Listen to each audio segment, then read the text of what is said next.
Hello everybody and welcome to the release day stream of Cradle of Humanity and also the 4.0 update. Just a moment, there's a problem with the audio, I think.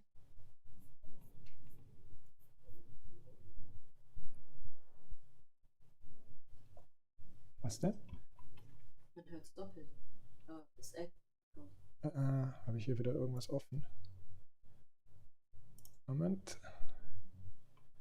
Audio is fine, is it? Okay, is it better now? I think there was something was double before. Okay, so yeah, you see already Cradle of Humanity running in the window here, and yeah, we are going to talk a little bit about the game. You guys can ask questions about both Cradle of Humanity, 4.0, future plans, Egosoft, everything basically. Yeah, we are going to show off a little bit what we are going to release in about 1 hour. It's a little bit less than an hour, but when this game will be live on Steam and GOG, of course. So before we jump into the game, I think it is quite cool to start with looking at how we got here by maybe having a look at basically all 3 trailers of the game so far, one for each iteration, if you will, when X4 Foundations came out in 2018, and then one for Split Vendetta last year, and then the latest one. I think this also shows a little bit of the cool development that has happened and how the game has improved and what we've done in the last couple of years. So let's start with the original X4 Foundation trailer. Let me have a look. And so we put it here and yeah, have a look. It's full of stars.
Okay, and we are, yeah, that was the 2018 original launch trailer. And next have a look at the Split Vendetta trailer from 2020. Yeah, I think this already shows quite a lot of what has happened.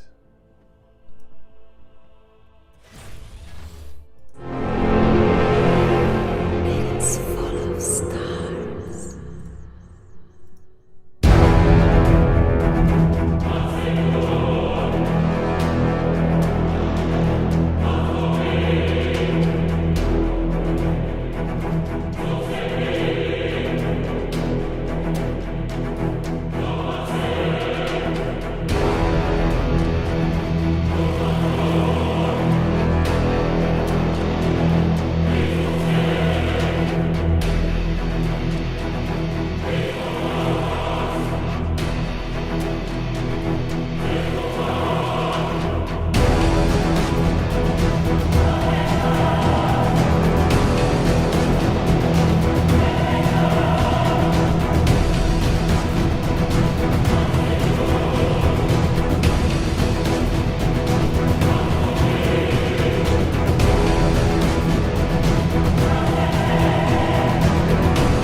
Yeah, that was the Split Vendetta trailer.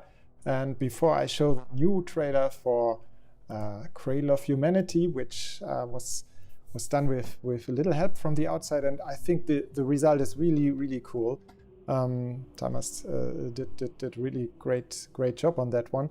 I already see a couple of questions, and maybe I already answer the very first one. Somebody was asking if there will be a Linux version of Cradle of Humanity, and yes, of course. The Linux version always comes out directly as soon as the game is out. It's basically done together. So Cradle of Humanity is out today in less than 45 minutes. Oh, it's 45 minutes from now, and then you will also be able to play it on Linux. Another question is about the CARC. If there's any plan for them. Yes, of course. You will notice. I think people who have played the 4.0 beta have seen more CARC than they wanted, because they actually play quite an important role in mining now. And we had some balancing trouble there, that for a while there was a little bit too much too many attacks on mining ships. But yeah, they definitely make a return in the game. What other questions were there? On Discord. Oh yeah, somebody was asking about work on sound effects, if we work on sound effects, and definitely we do. Alexei, if you will listen now to the trailer, which I'm going to play in a minute, and also to the background here of the start menu, which we are seeing now. You will notice a great new soundtrack that Alexei has been working on, and I think he even spent more time working on sound effects. We always improve sound effects, of course, and this is Alexei's even bigger work than the soundtrack. So okay, the last trailer for today. This is the Cradle of Humanity trailer.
Okay, I really love this trailer. Really well done. Okay, before I have a couple of surprises and videos from the team for you, I saw one question here on the Twitch chat about the hardware we are using, and that's actually a topic I wanted to talk a little bit about, because there is if some of you have followed us on social media, you may have read about this problem that we have with NVIDIA drivers currently, and I want to warn you about that. So the system I'm using here to play is my own PC, the same one that I'm also using for streaming, and this is a really powerful machine. It's actually the CPU is a little bit dated already, but it's I think 4 years old now, but it's still quite a powerful i9 10-core CPU. And I now have a 3090 graphic card in it, so it's a monster of a machine. But a lot of the gameplay you will see today will be coming from my son, who will be helping me here with the stream, and he's playing on a laptop with a 1070 mobile version, I believe. So, and you will notice that the game really does look great on both these machines. Of course, the difference, or one big difference, is that usually when I'm playing on this PC, I'm not playing with these graphic settings. I usually have a much higher resolution. The monitor that I'm playing on here has a 5100 by 2400 resolution, so it's 32 by 9, very wide screen resolution, and I can do this crazy resolution even with SSAA 2 times, which is very expensive and normally actually something we warn people not to use. But with this kind of crazy fast graphic card, it's possible. So the very latest generation graphic cards, both from NVIDIA and AMD, will be potentially able to run this. You have to be careful, because these settings are not just potentially slow, but also eat a lot of GPU memory. So that's something to keep in mind. But yeah, with such a system, you can crank those settings up and also have the new volumetric fog, which is a new feature in 4.0, up to high, and screen space reflections. Actually, we can even turn them higher. So this isn't even maximum yet, but yeah, this is very maxed out settings already like this as well. I'm just having it running at 1920 by 1080 for this stream, because the widescreen aspect ratio doesn't really work, and it wouldn't really give you any benefit here anyway. There is a little warning about 30 XX cards from NVIDIA. We are working hard to fix this problem, and actually we heard very good news from NVIDIA just today on this. So we were struggling with this problem for quite a while. There were some crashes that we always call them device lost crashes. So if you've read about that, or if you have seen this happening on your machine, it is limited to the 30 series of graphic cards, so 3060, 3070, 3080. There is something coming up from NVIDIA. We hope to be able to address it. It is not addressed today in the release, so really sorry if you run into this problem today. I suggest you turn on autosaves if you play the game for a long time. Usually my experience with it, and that's actually the reason why I'm testing on a 3090 here, because before this machine had a 2080 and was super stable. This problem doesn't occur an awful lot, but if it does, then usually relatively early in the game. So, but yeah, it's a little bit of voodoo. We don't really know exactly, but NVIDIA was getting back to us today, so we really hope that this will be worked out very soon. After saying that, I have, as I said, a couple of team members that want to say something, and the very first one comes from Greg, our marketing guys. I'm starting this now. Hi everyone, this is Greg. I'm the PR and marketing manager at Egosoft, and I just wanted to send out a quick message to all of you guys. We're super excited for today. Today's the release of our massive 4.0 updates for X4 Foundations. And of course, also the release of our second expansion for X4 Foundations, which is called X4 Cradle of Humanity. A ton of new content is coming today to the game. A lot of quality of life stuff that many of you have been asking about in the last couple of months, as well as a lot of new features, like actual new gameplay features that the team has been working on. And yeah, we can't wait to see your reaction about those new things. The team has been hard at work, of course, over the past months, and to get this out to you now. And we recently had our first working from home anniversary, as I'm sure many other had too. But you know, game development is pretty hard, and releasing a game is also pretty hard. So this new situation certainly didn't make things easier, but here we are today, and happy to be able to have this product out for you guys. I want to say a big thanks to our beta testers, especially, who have been helping us on beta testing for 4.0 since last of November, I think, is when we started it. You know, they've been working hard and have helped us tremendously to get everything ready for the big day today.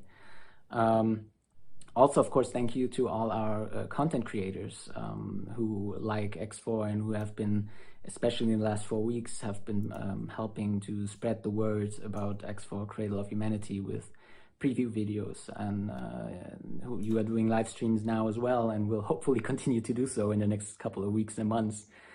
Thank you so much for your support. It's greatly appreciated. And of course, to everyone who's watching and who has already been playing the game, who has bought X4 Foundations or the Collector's Edition, or who has pre-ordered Cradle of Humanity, thank you so much. Wherever you may be in the world, your support is what motivates us, and what makes us want to make X4 bigger and better with every passing week and every passing month. And you know, we're certainly not done yet. Nothing I can say right now specifically, but we'll be in touch with more to come. If you love the game, please tell your friends about it. Please consider leaving a review on the shop platform that you bought the game.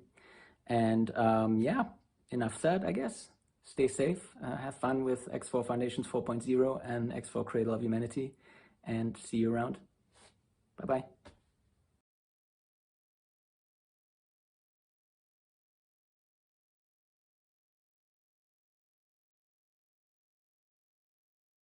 Microphone is not loud enough. Okay, now we are back again live, and I'm now loading a save game to show you some of the new features in 4.0 and in Cradle of Humanity, but especially the 4.0 update I wanted to focus on first. Yeah, there's a couple of really cool new things. I think you've already seen in the trailer the volumetric fog. That's a new graphical features. Really, the update goes over all areas. It's the graphic engine itself is always being worked on, but volumetric fog is one of those things that stands out because everybody can see that very easily. There is work on the user interface in all areas.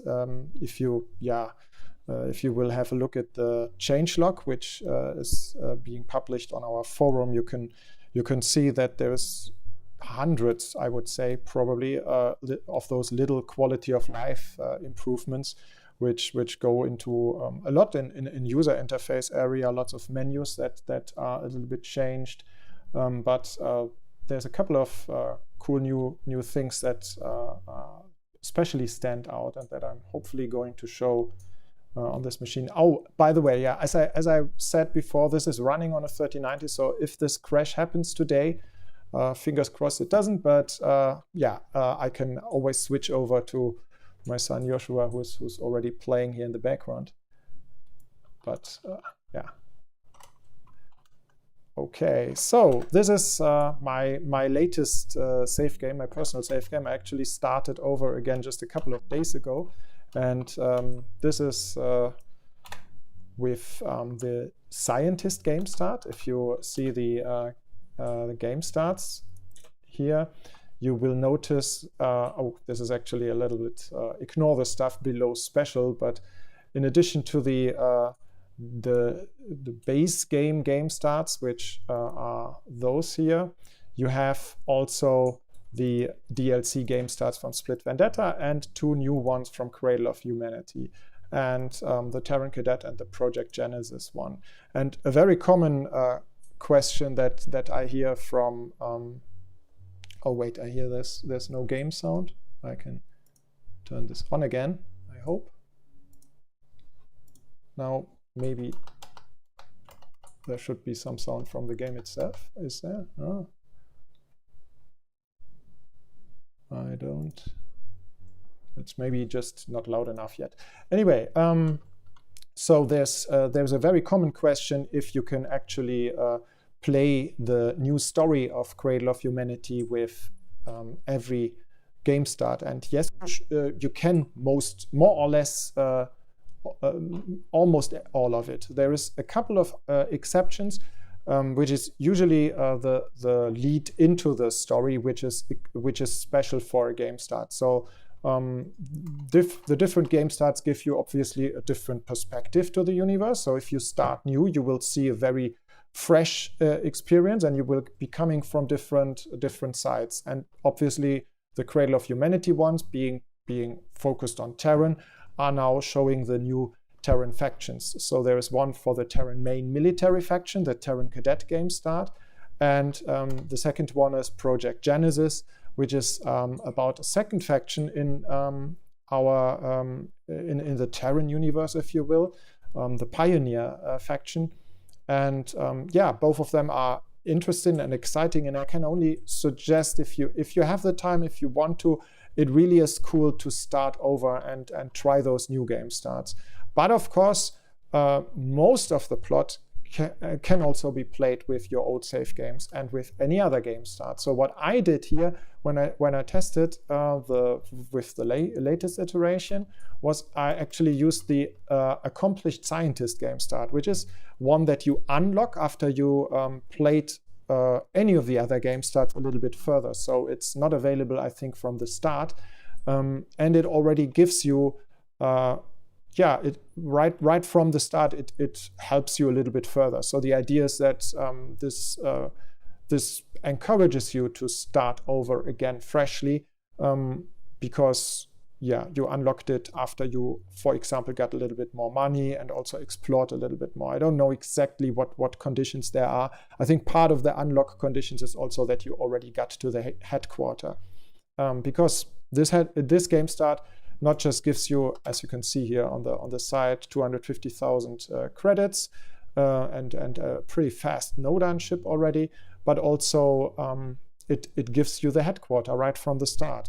And that is, of course, very important for research.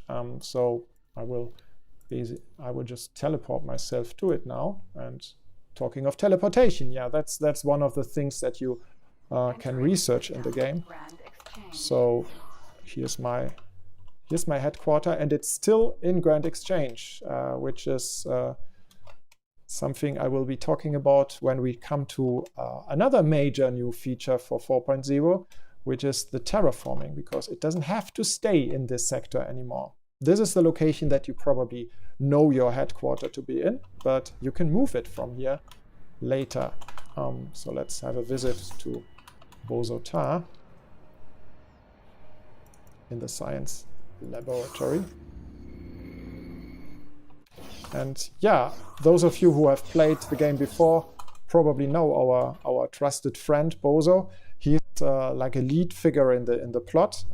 I haven't played all of the plot, as you will notice, because if you know some of the other stories of the game, then you would maybe have seen other people in this big room here, which is a very central to the plot of the game. I don't want to spoil. I will in general not spoil much of the story of any of the stories of the game. But well, I will just say what I did in this game start so far is I played one part of the Terran storyline so far, and there's others from the original X4 base plot and also from the split story that I haven't played yet. And basically, you are free to choose the order of some of those, but some others are,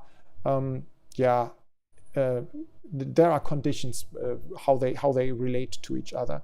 And of course, the most fundamental one is in general how you get to the headquarter, because that is how you then come to the research. And research, this menu here, is very essential for getting teleportation and all of the other features that you can research in the game. And teleportation, as you see, I haven't been cheating here, so I was just doing the teleportation research myself, and I haven't reached the longest range yet, so I'm a little bit limited to how far I can teleport myself, but it's usually good enough with this range 1, which is already the second step. Base teleportation already allows you to teleport only in one sector. Then this is a little bit further. And as you can see, there is a big new one here, teleportation range 3, because later this will be a new research project in 4.0 that will allow you not just to teleport yourself into all of your ships, but also to teleport the entire headquarter to other sectors. And that's the key to terraforming, because terraforming also through through your headquarter. We will be looking into this next, and maybe Joshua, can you show us a little bit? I will switch over to my son's game. Let's have a look if I can turn this off.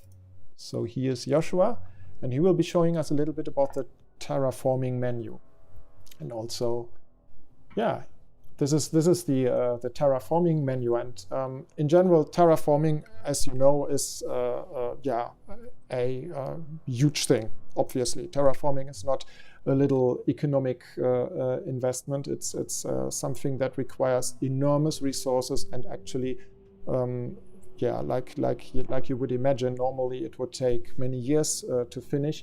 We've sped it up a little bit. It doesn't take years, but it's still a big effort in our game, and definitely not something you do in the beginning of the game.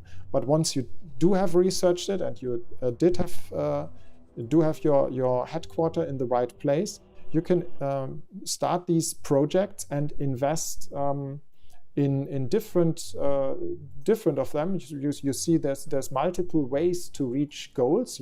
There's a lot of story to read basically in those little boxes about what the different projects do, what resources they need, and what they are needed for. It's basically a chain of actions that lead to different goals. And with those goals, you can really see how the planet that your headquarter is next to will change. And once you have got all the wares that are needed, it's usually a lot about economic investments, so you need a lot of resources for this. And you see that the headquarter in this game start also has a lot of storage for this reason. Once you have produced and delivered enough of those resources, and how much it is depends also on the planet and the different projects. So this is only one example you see here. There are different planets you can terraform, and each can also be different in its difficulty level. So once that has started, you will be seeing little special little ships that fly back and forth between your headquarter and the planet, and basically do the terraforming on the planet. Maybe you can also show us one thing that is a little bit of a surprise at the end. So I said I'm not going to spoil anything, but so if you don't want to know anything more about what terraforming brings you later, maybe close your ears for a moment. But there's one thing that I wanted to show you. So this planet here that you saw is Getsufune, and this is a special system. I think all of the terraform systems in the game are somewhat very special, and there's actually 7 of them. I'm not spoiling too much here when I say this amount. And this planet changes visually, and also the whole atmosphere changes. And once you reach the end state, we show you also how it looks on the planet, what you really have achieved. So there's a little cutscene that you unlock at the end, and Joshua is going to show it for you.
Sorry, my mic was muted again. This will be quite fun to watch. There are different cutscenes for each planet, and they have fun little details. So yeah, have a look at it. Next, have a look at.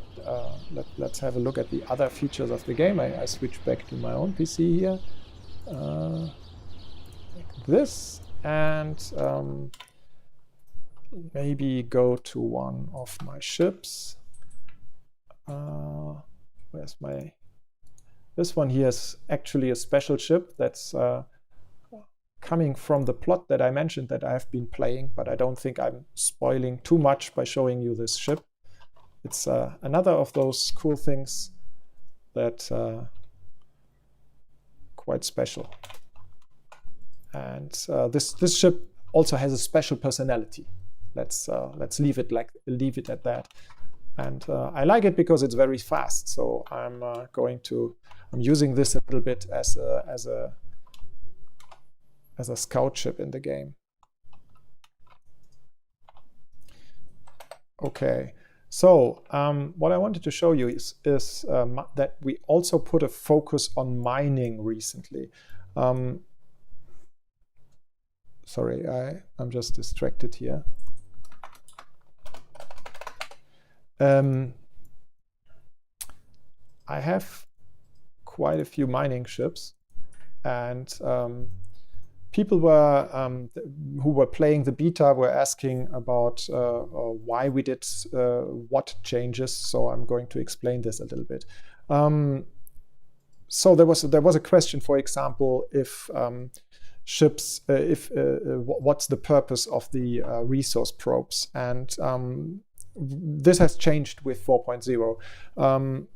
Before, basically, your remote mining ships, like in my save game, you can see I have a couple of mining ships that are working independently, like those Plutos and drill ships. The drill is the Argon mining ship here, and Plutos is, I think, the Paranit version. So those mining ships that are working here, they used to be able to actually find resource areas that you haven't seen yourself as the player in the game yet. So that was really not intended. We really thought that also kind of spoils the fun of exploration. So what is currently the state is that mining ships will only use resource areas like this one here, that you have explored yourself.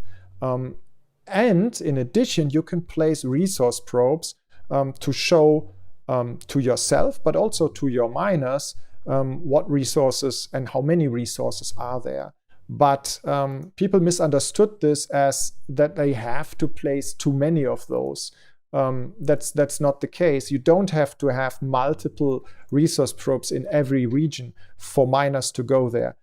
What they will do is actually they always compare the values of your the values of your resource probe with the area around it. And if you place your resource probe in a very good area where there's, in this case, I'm usually mining silicon, of course, and ore in asteroid fields here. And if the yield they are getting near a resource probe is higher than the average, then they will try to go to the resource probe or to the vicinity of the resource probe. But as soon as they have drained the yield in that vicinity, they will spread out again. So it's not like they will. You don't have to maintain this. You don't have to remove the resource probe or anything like that. So this whole behavior has changed. What also has changed is that you will find the dynamic of resource areas is much greater now. So there is a higher chance that you will deplete a region if you do massive mining operations. Not like I'm doing here with a couple of M ships only. I also have a couple of more mining ships assigned to the headquarters. So the headquarter in my case also has, I can show you this here in the build, also has a silicon, you can see this here, has a silicon wafer production. So it also consumes, here in the station overview, it also consumes silicon. And that's why I have assigned mining ships to it. And so they are working for the manager of this station, and in my case, all for the headquarter. But yeah, this changes the behavior of the mining ships a little bit, because in this case, they basically get their commands from the manager, but it's still the same base principle. You can improve their efficiency by placing resource probes. You still need to know or need to find resource areas first, and especially the sector in which they are. Not necessarily every single area in there, but you need to have been in the vicinity. Yeah, another thing that's related, which is of course super cool, which is new. I already mentioned we worked a lot on menus, and one menu that is really cool is this transaction log here and the player information. So up here you have the player information top menu, and then on the side you see this, the order here has changed a little bit. It's grouped a little bit more logically now. And in the bottom category here you have the transaction log. And a transaction log can be zoomed out or zoomed in. So if you click on show more, then you see how your funds are developing over the long time, and you see more sample points here.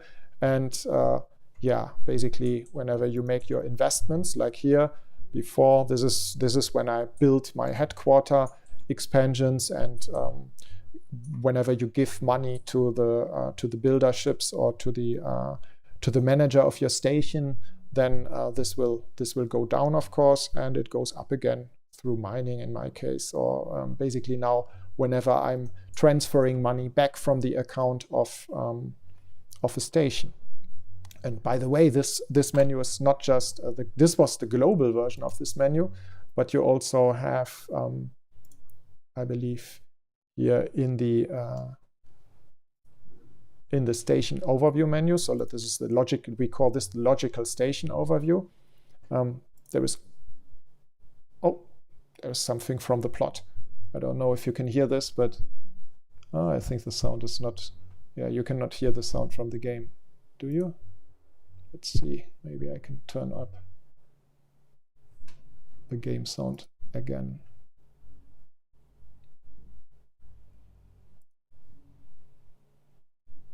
Game audio. Okay. So yeah, so this is a per station log, and the other one is the global log, and so you can really keep track of what's going on and who's doing what. So here you see the stations that the ships that are trading for this station. It has a couple of ships in its trader group. These are S ships currently. They are normally not very good for trading. I just basically placed them there. I needed them for another purpose, and because I I didn't have anything better for them to do. I just put them in the trader group of the station. They are not very good fighters, so basically this was just my parking place for those ships. Normally, if you want trader ships, you would of course take M trader ships or something like that. But yeah, for high value stuff, it's actually not so stupid. You can actually use fast scout ships sometimes also for selling. Yeah, this is the miner group, and this is how stuff is managed. Which brings me to another cool feature. I will just quickly show, because this is actually the wrong save game for this. If I do a fleet assignment, so if I put some ships under another ship's command, like this, yeah, I've just assigned those 2 miners to this 3rd miner. Something that doesn't make an awful lot of sense, but this could also be done with defense ships, for example. If you want them to be protected, like I could use these ships here. That would make a lot more sense to protect this guy here and say defend this commander as the beta group. So as you can see, now I have 2 groups, one with miner ships, which is an attack group. This will not be a very successful group, I predict, but my point was mostly to demonstrate that now you also have the ability to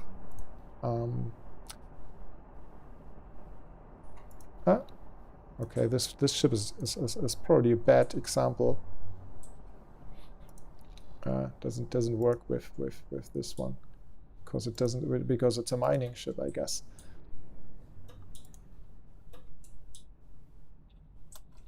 I have to set this up in a different save game later. But yeah, you can have coordinated attacks which will basically take advantage of the assignments in those groups and show you the positions these ships go into based on aggression levels, and that's a really cool new feature in 4.0 as well. In the meantime, maybe I can already, how much longer do we have? Oh, just 10 more minutes until the game is going out. I'm already lagging far behind with the time. I have 2 more guys from the team that want to say something to you. So let's first start with a little surprise appearance by the friendly Boron that you have seen before. Let's see how I can do this. This is Bozotar, who has something to say to you. So, Mr. Tar, what would you say is the most frustrating part of your work? I would have to say a rather high mortality rate for my subordinates.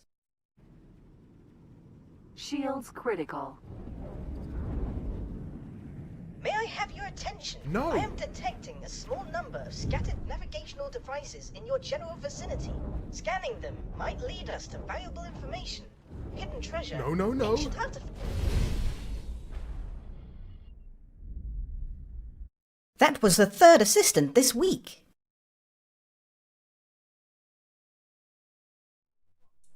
Okay, that was an explanation for why our friend Bozotar made a development which also made it into 4.0. Something that, well, I cannot demonstrate it as nicely, but I can show you the setting here. So sound working again? Looks okay. Yeah, as Bozo said,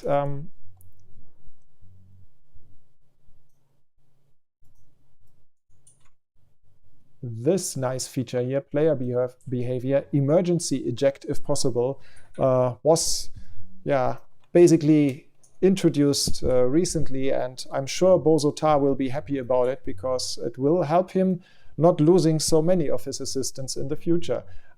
This is basically just a system that helps you getting ejected from your ship, something you could do yourself if you got the time to stand up and quickly walk walk here and click on use spacesuit in time when you are dying. But that's, of course, not very practical because usually you don't have time for that. So there's a system that does this automatically and faster now. I think the game audio is a little bit loud now, right?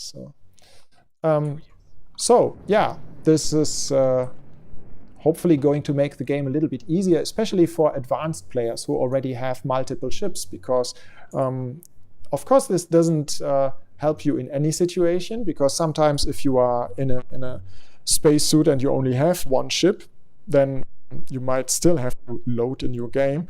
But if you have multiple ships, and especially if you have teleportation, then yeah, losing a ship might not be a big deal, and you can just teleport away to somewhere else. Okay, because we are running out of time, there's also a little video from Lino. I'm going to show you. Lino, our lead artist. Good day, everyone. Welcome to the stream, pre-release stream for the Terran DLC. My name is Lino. I am the lead artist at Egosoft, and I want to show you a little bit about the design process and how we create ships before you can actually play them in the game. As an example, I'm using the Asgard, the XL battleship, which is first seen then in DLC, and I want to show you how we made it, what the process was, what the rules were, and what the thinking process was when we made it. So you can see here the final asset in the 3 software blender. Later, I have to take this and put it in 3ds Max, a different tool where I can export it to into the engine. So here, for example, paint mods are missing. This is not defined in this package, but model and textures are done. A very large ship, of course, extra large, lots of firepower, a very huge gun in the middle, super exciting ship. How we came to this point. Let's show a less fancy view of the ship. So at the very beginning, when we start working on these things, we need to define actually what kind of ship do we need. Like here we want a very big gun and a ship built around it, like the A10 Warthog. This was a goal. So in the very beginning they will then say, okay, we need big gun, more guns, more turrets, some shields, very little engines, and very little defense against small and medium ships to just counterweight it a bit. So very early I do like the layout of the weaponry and just plaster them roughly in the shape of a ship. So you can see lots of large size turrets at the front, placeholder like this very big red bubble here is like the placeholder for the spinal mounted gun, and 2 still large main batteries for secondary fire, 4 sheet generators, 1 engine, and an M docking bay and 3 S docking bays. Usually I like to add an M docking bay to extra large ships, so a player who plays a medium-sized ship like a corvette can still comfortably dock at these large ships, so he doesn't have to get into a small ship to then dock at this extra large one. So it's more comfort to have an M dock there. Yeah, and I think then when this is done, okay, we know kind of the definitions, then we can start with the so-called block outing. We can start with figuring out shapes. How should it actually look like?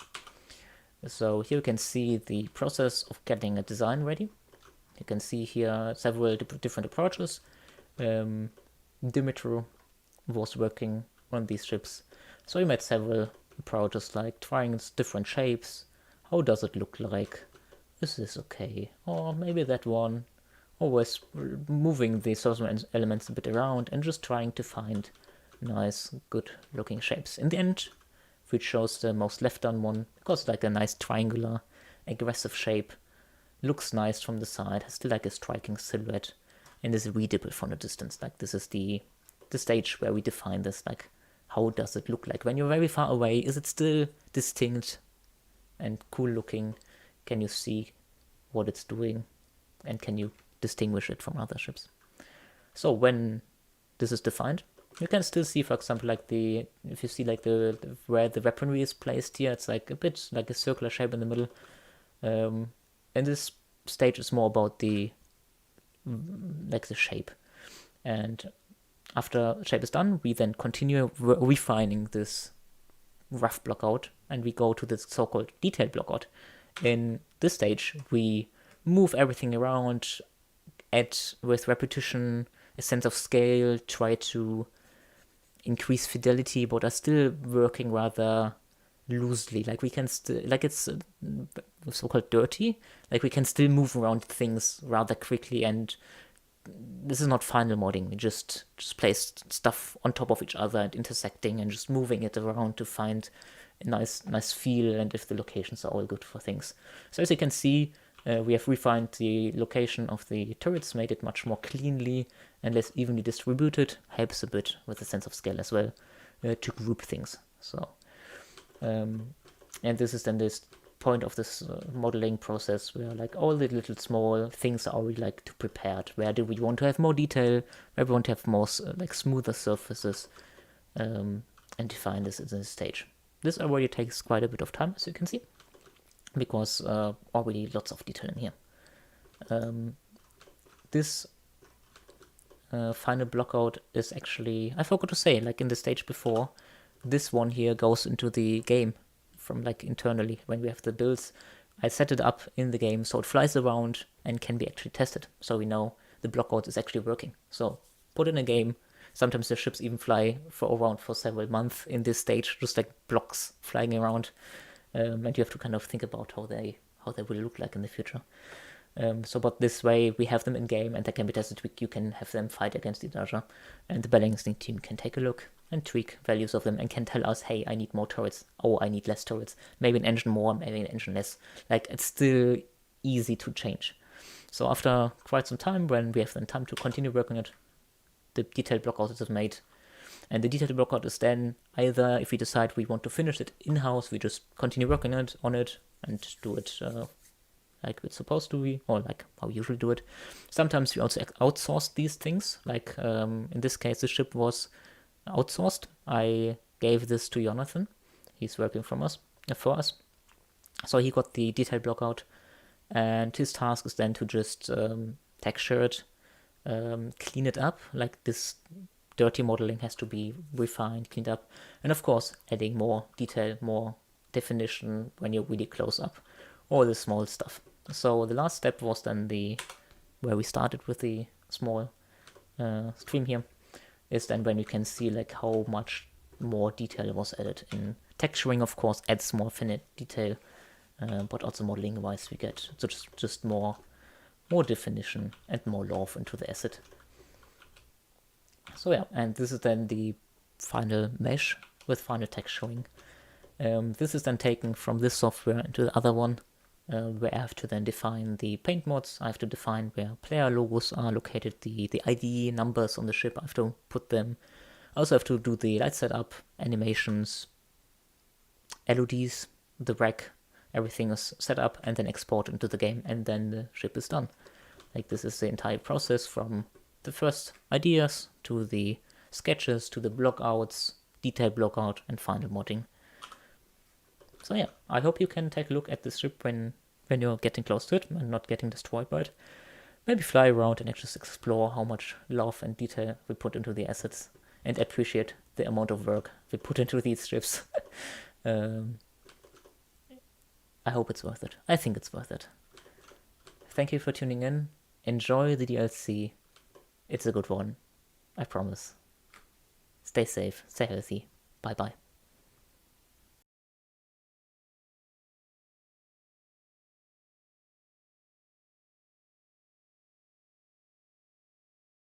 Oh, okay, we are back. I hadn't seen that video myself yet, I didn't know. So by now the game is out, and you guys can update on Steam if you like. But we will continue the stream a little bit and answer a couple of questions, and also show some other things. So for those of you who stay, maybe I can answer some more questions. I read here, will planets be integrated into the economy, for example, by producing wares? Oh, by the way, in the meantime, Joshua here, whose video we are seeing now again. So this is again coming from the slow laptop with the 1070 now. And he will be showing us some battles and also some coordinated attacks, the feature that I was trying to show you with my mining ships. which are not so great for coordinated attacks, obviously. While Joshua is using a proper fleet of Terran ships here, so you will also see some of the real Cradle of Humanity stuff. But I can answer some questions in the meantime. Yeah, I think you also hear the sound from Joshua's machine. Will planets be integrated into the economy, for example, by producing wares? Not directly by producing wares, but by influencing the workforce. And you will be noticing that is actually becoming a more and more important part with 4.0 economy. We've tweaked and balanced the economy a little bit.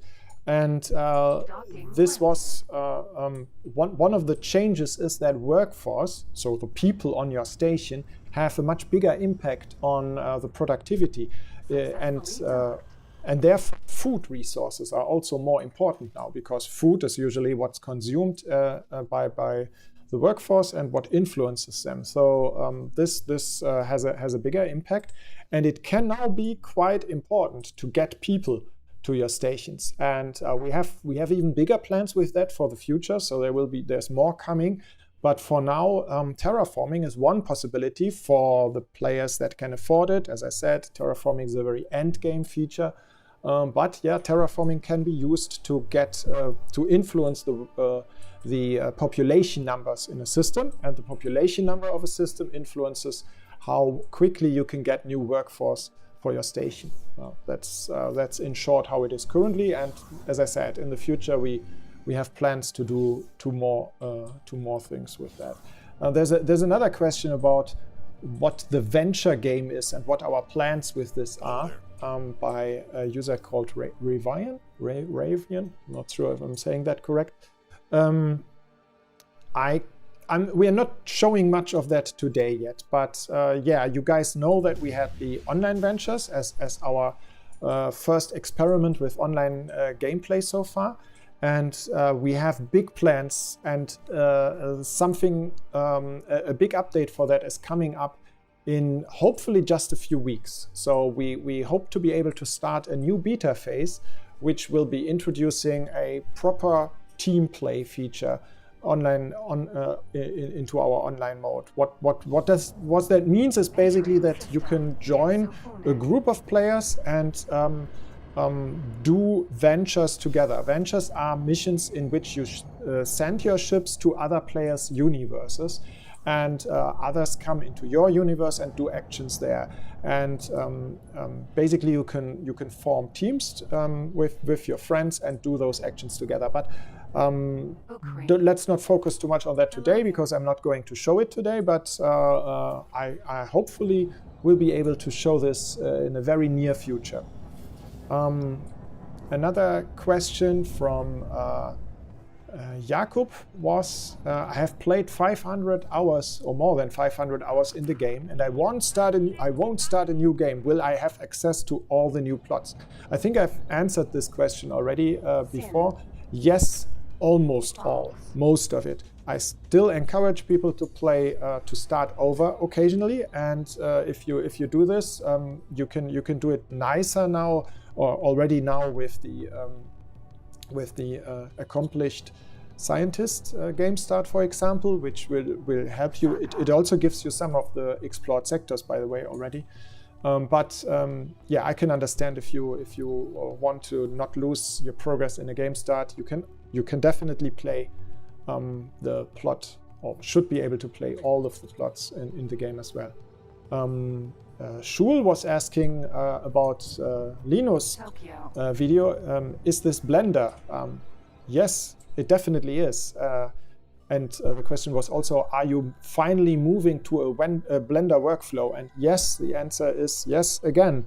Lino is a big proponent for Blender, and we are working on that. This also binds nicely to another question that I saw before. I'm sorry, I don't know the name of the user anymore, but it's something that comes up all the time, is are we working on modding tools? And yes, the answer is always the same. It never has the priority it should have. It's never the top priority to make it better, but the whole move to the Blender pipeline is a big part of that. And yes, we have also some other tools to help modders in the future better than we currently do. So far, we've tried to make everything as open as we can in the document format so that people can make mods for the game.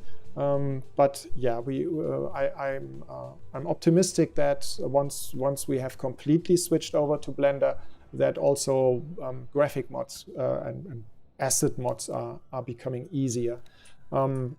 It's also interesting to talk about mods in the context of ventures or the new, we call it online season gameplay, which is what I mentioned before, the new online mode. This will not be compatible with mods, unfortunately. That is inherently incompatible because it's also a competitive thing. You will not just be playing with your friends, you will also be playing against other teams. And in that, we cannot allow mods generally.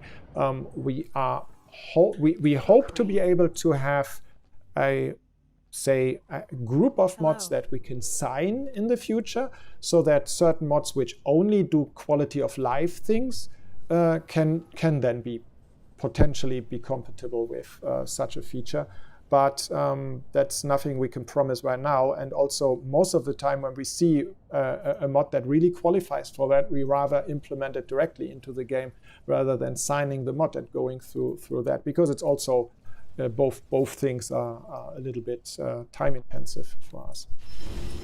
But yeah, as I said, you can continue to shoot your questions. I will now start playing some of the videos I made last year to explain what X4 is all about. But after that, I will come back and answer more questions. So if you guys have questions, fire them, and I will answer more in the next season. In the meantime, for those who don't know X4 yet, please have a look at this video here.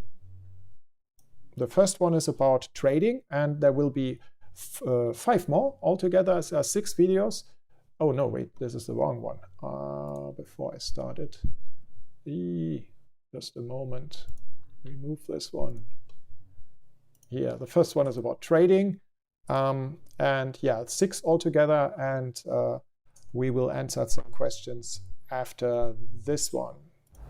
Hello everybody, and welcome to another video about X4 Foundations. In today's video, I'm going to try to explain and list basically all of the things you can do in X4 Foundations. And that sounds like a pretty big video, because yeah, the game is about basically simulating an entire universe and allowing you to do everything in it. So I'm going to break it down by player types, by typical players that play our game. And this starts with the 4 main categories that we always have on the top of our box: trade, fight, build, and think. But I'm going to extend it with 2 more categories, which are explore and strategy or strategic gameplay. Of course, no real player is just one type. You are always a mix of all of those things. So even if I am just calling a trader and a fighter and a builder and all of those other categories, you are, of course, always a mixture. But everybody's a different mixture, and you can choose yourself what type of gameplay you prefer.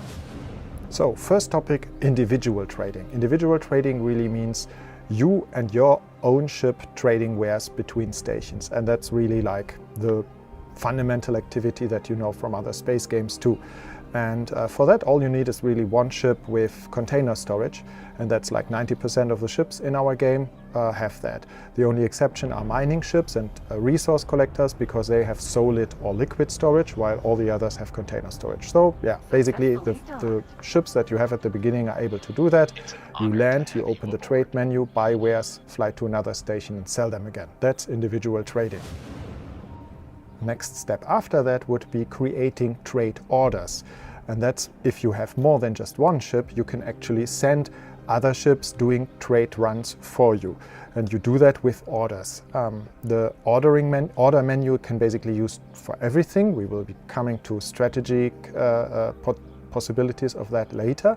But of course, for trading, this is just trade orders. And it's based on so-called offers. So all the stations in our game make trade offers, and you can just collect them by flying past stations in the universe and assign offers to your ships. Orders get queued. So when you open an info menu for any of your ships, you will see the behavior menu. And in the behavior menu, you have orders and the main behavior. The orders is basically a list of things that the ship does in one after another. And trade orders are very typical things. So if you tell a ship to go to one station, buy something, and then fly to the next station and sell it, these would be 2 orders in that queue. And you can queue as many as you like. You can also have it mixed with completely different orders like exploration or fight orders. But a typical trade ship would just have these 2 types in that menu. The map is your first place for finding trade offers, and when you zoom very much in on an individual station, you will see for each station the offers that it has. This is buy offers and sell offers. So when you want to buy something yourself, you are looking for the sell offers of a station. When you want to sell your stuff, you want to look for buy offers of other stations. And when you zoom in on an individual station, you see exactly that. If you then zoom out on the map, you will accumulate more and more offers together. That way, you can easily identify the cheapest sell offer and the highest buy offer of a station. So these are the ones that are normally most attractive to you. So as soon as distance is not so important anymore, you can zoom out further and further and see better and better offers usually.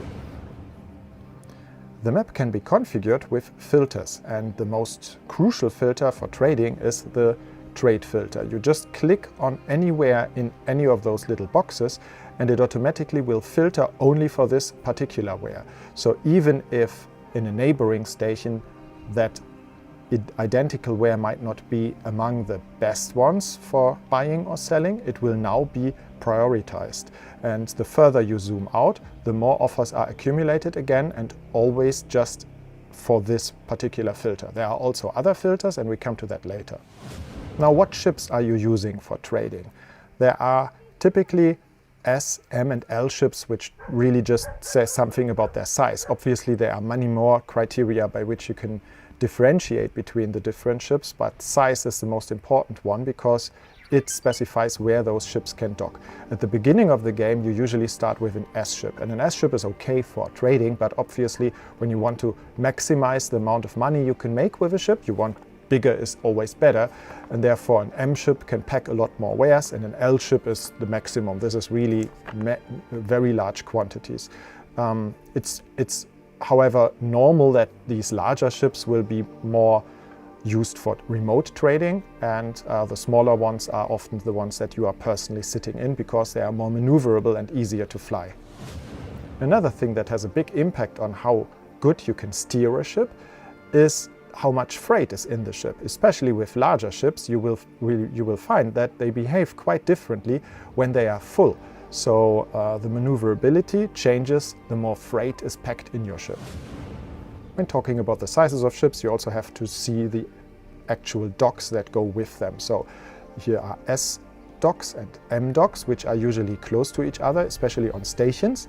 And then there are piers. Piers are at the outside of stations and used for the very big ships, the L and the XL ships.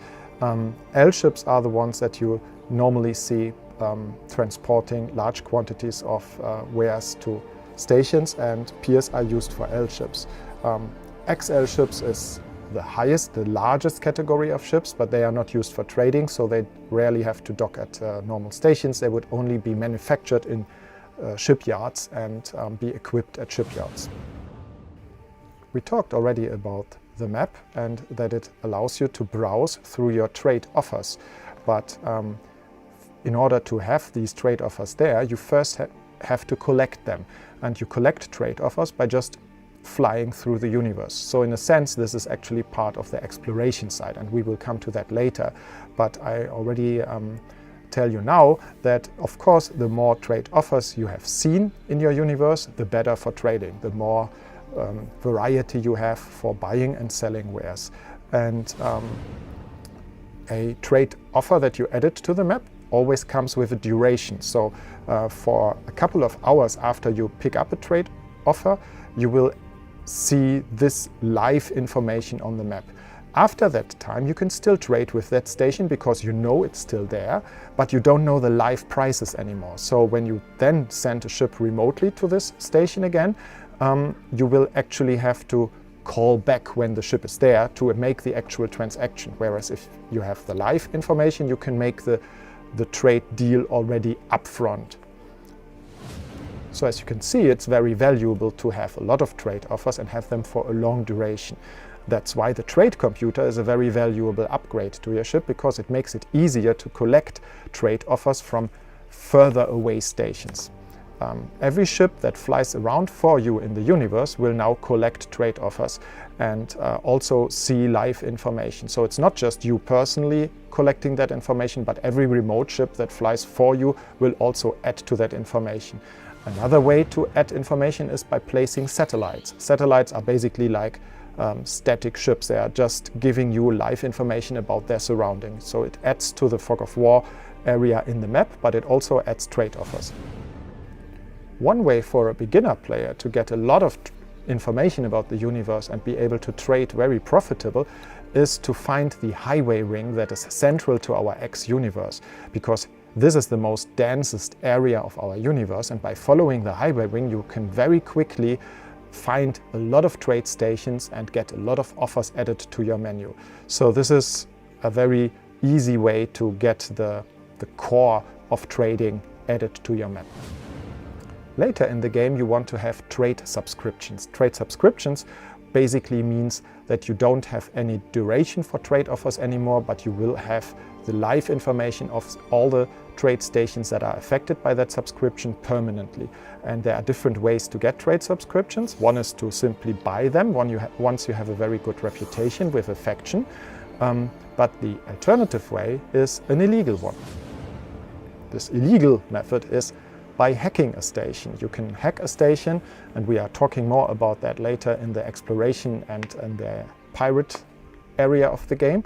But it's basically just placing EMP bombs on the outside of stations and scanning the resulting data leaks on a station. And then sometimes you get a trade subscription for not just that station, but sometimes also for many stations. Another thing that you can get with scanning data leaks on stations is discounts. Discounts are of course very useful for any trader, because it helps you getting cheaper prices on the products you buy and also better prices on the products you sell. So discounts are always very useful, and you get them by scanning for data leaks on stations or using the EMP bomb. That's the illegal way to create signal leaks and then scan them. A subcategory of the trader player is mining.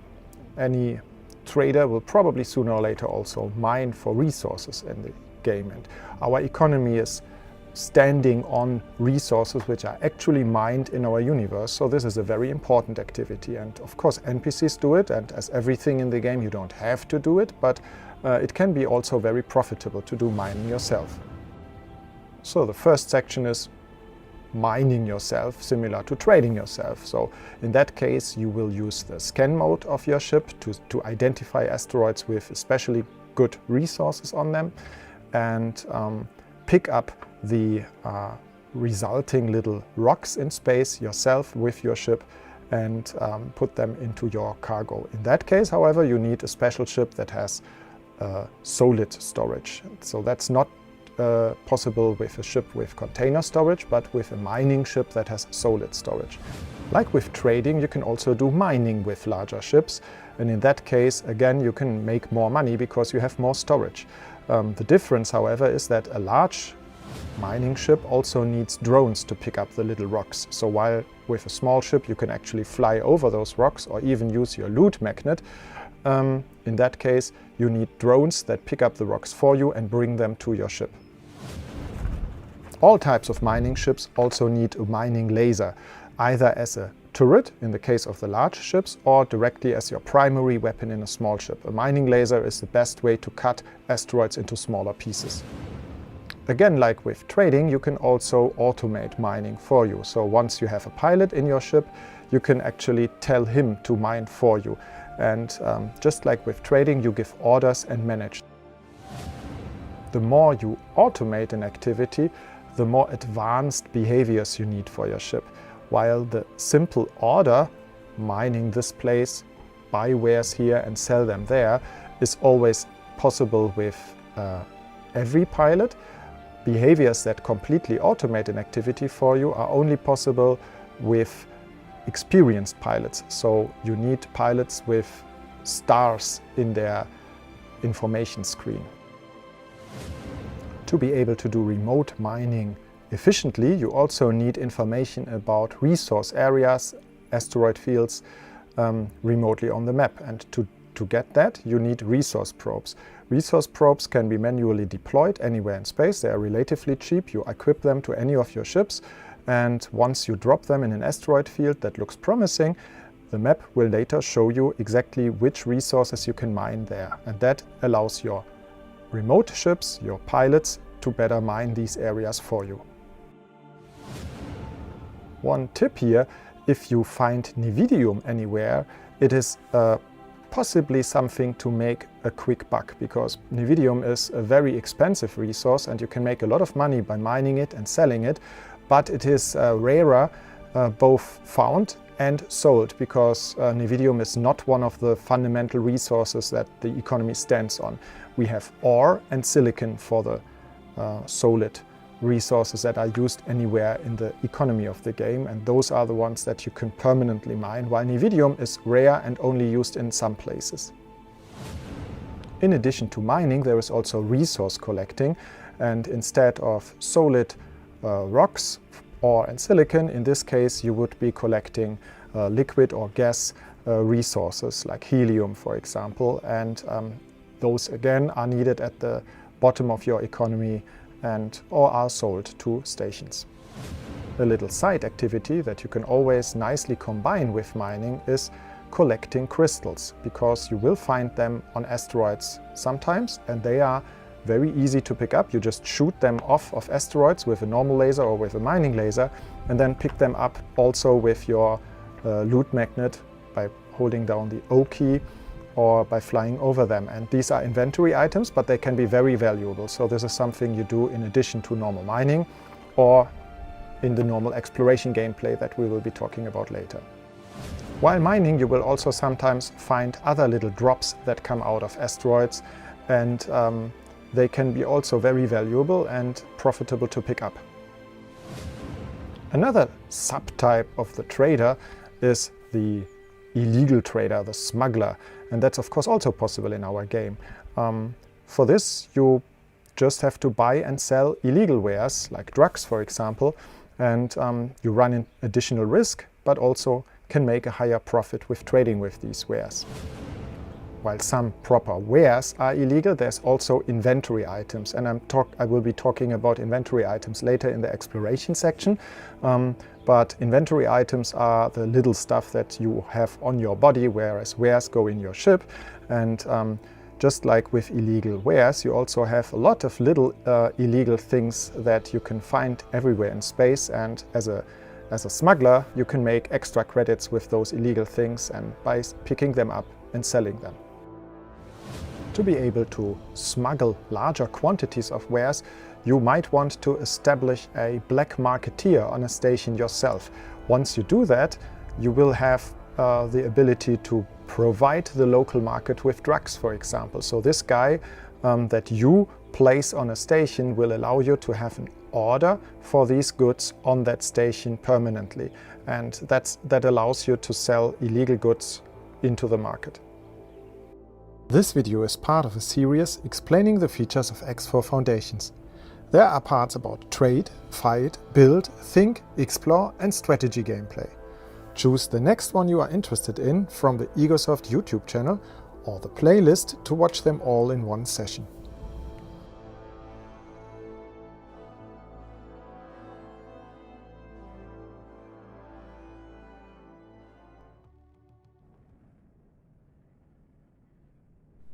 Okay, we are back live, and you see Joshua again, who is playing Cradle of Humanity and showing you some of the nice ships and also some of the new capital ship movement, which is another thing that was new in 4.0. the way ships go through gates. We actually wanted to improve this because especially players with lots of capital ships moving through the universe found that it sometimes slowed them down too much, that the capital ships had to queue up in front of gates, and the whole queuing, because there's not enough space to go through the gate, took too long. That actually made capital ships a little bit inefficient. And for that reason, what we did is we made ships actually basically jump in next to the gate. So they are able to use the gate. They still use the gate as a sync point, but they will basically move next to the gate and are able to get to the other sector. So that's a really important improvement, especially if you want to move a larger fleet across the universe, like Joshua is trying to do here, to get one of those coordinated attacks going. The coordinated attacks being also one of the new features, and you can see the details of that in the order queue menu, and especially the aggression level, which then influences how the target positions of all of your ships will move, depending on how they are set up as groups, and also how they how aggressive they are, basically. I wanted to answer a couple more questions before I go to the second video, the one about fight in particular. Let's see what we got. There was a question about further DLCs and what we are going to do with them. There was somebody asking basically about microtransactions, or if if there are any plans to sell individual ships. No, that's not planned yet. We are looking into what we can do with to extend the lifespan of X4, because we really enjoy working on it, and X4, as you see, is a platform. We are building up on it with these two expansions that we finished just now, were planned from the beginning. They are what makes the game now, and they are built on this foundation and add both content as well as story to it. But we are not done yet. We have so many ideas what we want to do in this universe, both in terms of new gameplay features, but also in terms of more content. And before you ask, we always think of the Boron as well, and we don't know yet. We don't know which expansion is going to happen and what exactly will be in, but what we can say is that we definitely continue work on X4, and part of that is also always thinking about the timeline, how much stuff goes into one expansion. We will be experimenting with that, and as I said, it's always one step after another, and the next one is this online mode, the new team stuff, and I hope to be able to talk to you about that in a very short future, in the very near future. You can actually already see some of it if you look careful. A change regarding that in the map. Whenever Joshua has the map open, you see already that there is a multiverse map, and that leads you to a whole new section. Don't click on it. But we don't want to spoil it yet. But it's already in testing, and we hope to be able to show it soon. Other questions. Question from John Winter. Considering the coolest new ship designs, how about making and selling new ships and skins as that was the same thing, microtransactions with the venture system? Oh yeah. Well, no, the venture system is not about microtransactions, but we are thinking about potentially monetizing a little bit. We, of course, an online feature costs money, and all of the game development costs money. So we are also thinking about giving you basically a chance to spend some money, little money on it to make it work even nicer, but it will be a free feature, of course. And But no, the plan so far is not to sell individual ships, if that's your question. I know there are other games that do that and that are very successful in making that. So yeah, yeah, there are actually also maybe I'm saying too much here, but okay, I will say it anyway. There is actually special ships related to this online feature, so there's something more cool coming soon. There's another interesting question. I don't know who was asking it. I just see the question here. Have you considered adding the option to have custom starting conditions, initial money, map revealed, encyclopedia, etc.? Yes, we did, and actually that's something we are actively working on. The idea, however, is not just to give you the full freedom, because that is one option. But if you do that, then it would be a modified game start. I think some of you have seen that we are working on that, because it's actually already available as a mod, because the feature is already in the game and some people figured out how to unlock it. The reason why we haven't unlocked it, or why we haven't unlocked it in 4.0 at this moment, is because we want to make the non-modified version of it, the non-modded version of it, as well, and that will be basically be based on some kind of point system, where you can, once you have made a lot of progress in the game, invest that progress in new game starts. So that will make this problem that some of you were talking about. I have this hundreds of hour games save game, and I don't want to start new again. Easier for you, because it will actually allow you to start new without losing a lot of your progress. You will be able to port your progress in the form of points into a new game start. So that's the idea of it, and it's not entirely done yet, but I hope that's also not too far in the future.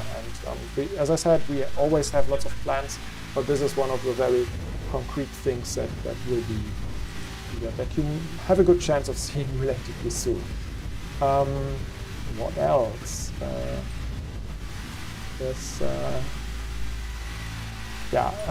I think I will first now go back to the second part of our What is X4 series and show you a little bit about fighting in X4. Again, this is more for the people who don't know the game so well yet. And then afterwards, we can return back to questions and more live Cradle of Humanity content. Okay, so here we go with fighting. See you soon.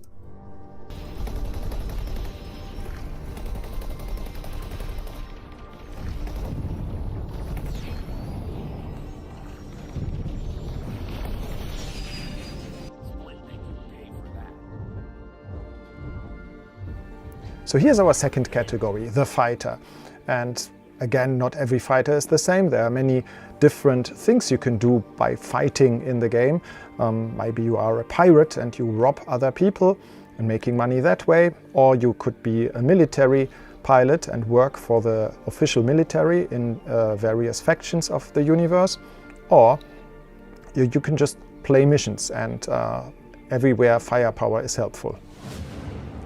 So again, there are different types of ships with different levels of equipment, and it starts with different S ships already at the bottom. The very small scout ship, which usually only has one weapon but can be very fast and maneuverable. Larger fighters with multiple weapons and sometimes also with better shields. These are still all S ships. Then we move up the ladder to the M ships, which can be a frigate or any kind of larger, heavier bomber, for example. And at the very top, again, we have L and even XL ships, like destroyers and carriers. All of these ships you can personally fly, so you can be on the bridge of a capital ship and click on the captain to take over the control of a capital ship, or you can be in the cockpit of every small S ship, or you can land with your S ship on an M ship and with the M ship on an L ship, and so on. All of that is possible in this game. As a fight-oriented player, you probably don't always want to buy your ships at a shipyard or wharf, but actually capture them in fight. And with S and M ships, that's easily possible. So there's always a chance that during a fight with one of your enemies, the crew, and in the end also the pilot will leave the ship. And once the pilot leaves, the ship is empty and you should stop firing immediately, because this usually happens when the shield and the hull are very much at the end. So then stop firing immediately, and here's your new captured ship. To get it actually and own it yourself, you also have to fly over personally with your space suit, look for a signal leak, scan that, and then at that moment it is controlled by you. You can open the airlock, get into the ship and take over the control. You will probably also want to move a pilot to this ship or other crew members again once you move the ship to a station where you can do that. While in the spacesuit, you can actually also repair ships. This is not really a very exciting activity, but sometimes after a fight that costs you a lot of hull, this can be pretty useful to do. The easier way to repair your hull is obviously to land on a wharf and pay for it a small fee. Once you fight against much larger targets, especially stations, EMP bombs and also normal bombs could become very useful. And again, you place them with your spacesuit and detonate them remotely. This can be a very effective way to damage and destroy entire stations. Back to your ship controls. The new version 3.0 of the game has a flight school, and I suggest everybody to actually try it out. But there is one fundamental difference in how you control a ship, and that is some people prefer to have tilt and roll on their controller, while others use tilt and yaw. Both is possible, and you can configure any input method to use either system. Especially with a joystick, you can always map the axis that you want to use. For gamepads, controllers, you can even use something called adaptive steering, which means that your controller will behave differently depending on how maneuverable a ship is. A longish ship that has its mass not distributed to the sides will usually roll much better than yaw, and so as soon as you enter one of those ships and you have adaptive steering mapped, your controller will automatically use the roll axis, while on a wider ship with engines on the outside, you can more easily use the yaw axis. This is different from ship to ship. There are many ways to control your ship, with direct steering with the mouse, for example, like it was possible in X3, where you don't even have a mouse cursor on your screen, or the more modern way with a mouse cursor that controls your ship's movement as soon as you hold down the left mouse button, or with shift space you can enable a mode where you are permanently following the mouse cursor. With the joystick, obviously, with a gamepad. Many things are possible, and again, I suggest you try out the flight school, which explains some of those features and how to configure them best for your use case. Another thing that you can change while playing is the behavior of your steering. We have a computer assistance that we call Flight Assist that is normally always turned on as soon as you are in a ship, but you can turn it off for a more Newtonian flight physics, where your ship actually continues to fly in a direction even if you rotate it by 180 degrees until you accelerate again. This is possible by turning off the flight assistance. This is mappable to a key. You can also do this on the joystick, of course, and again, it's explained in the flight school.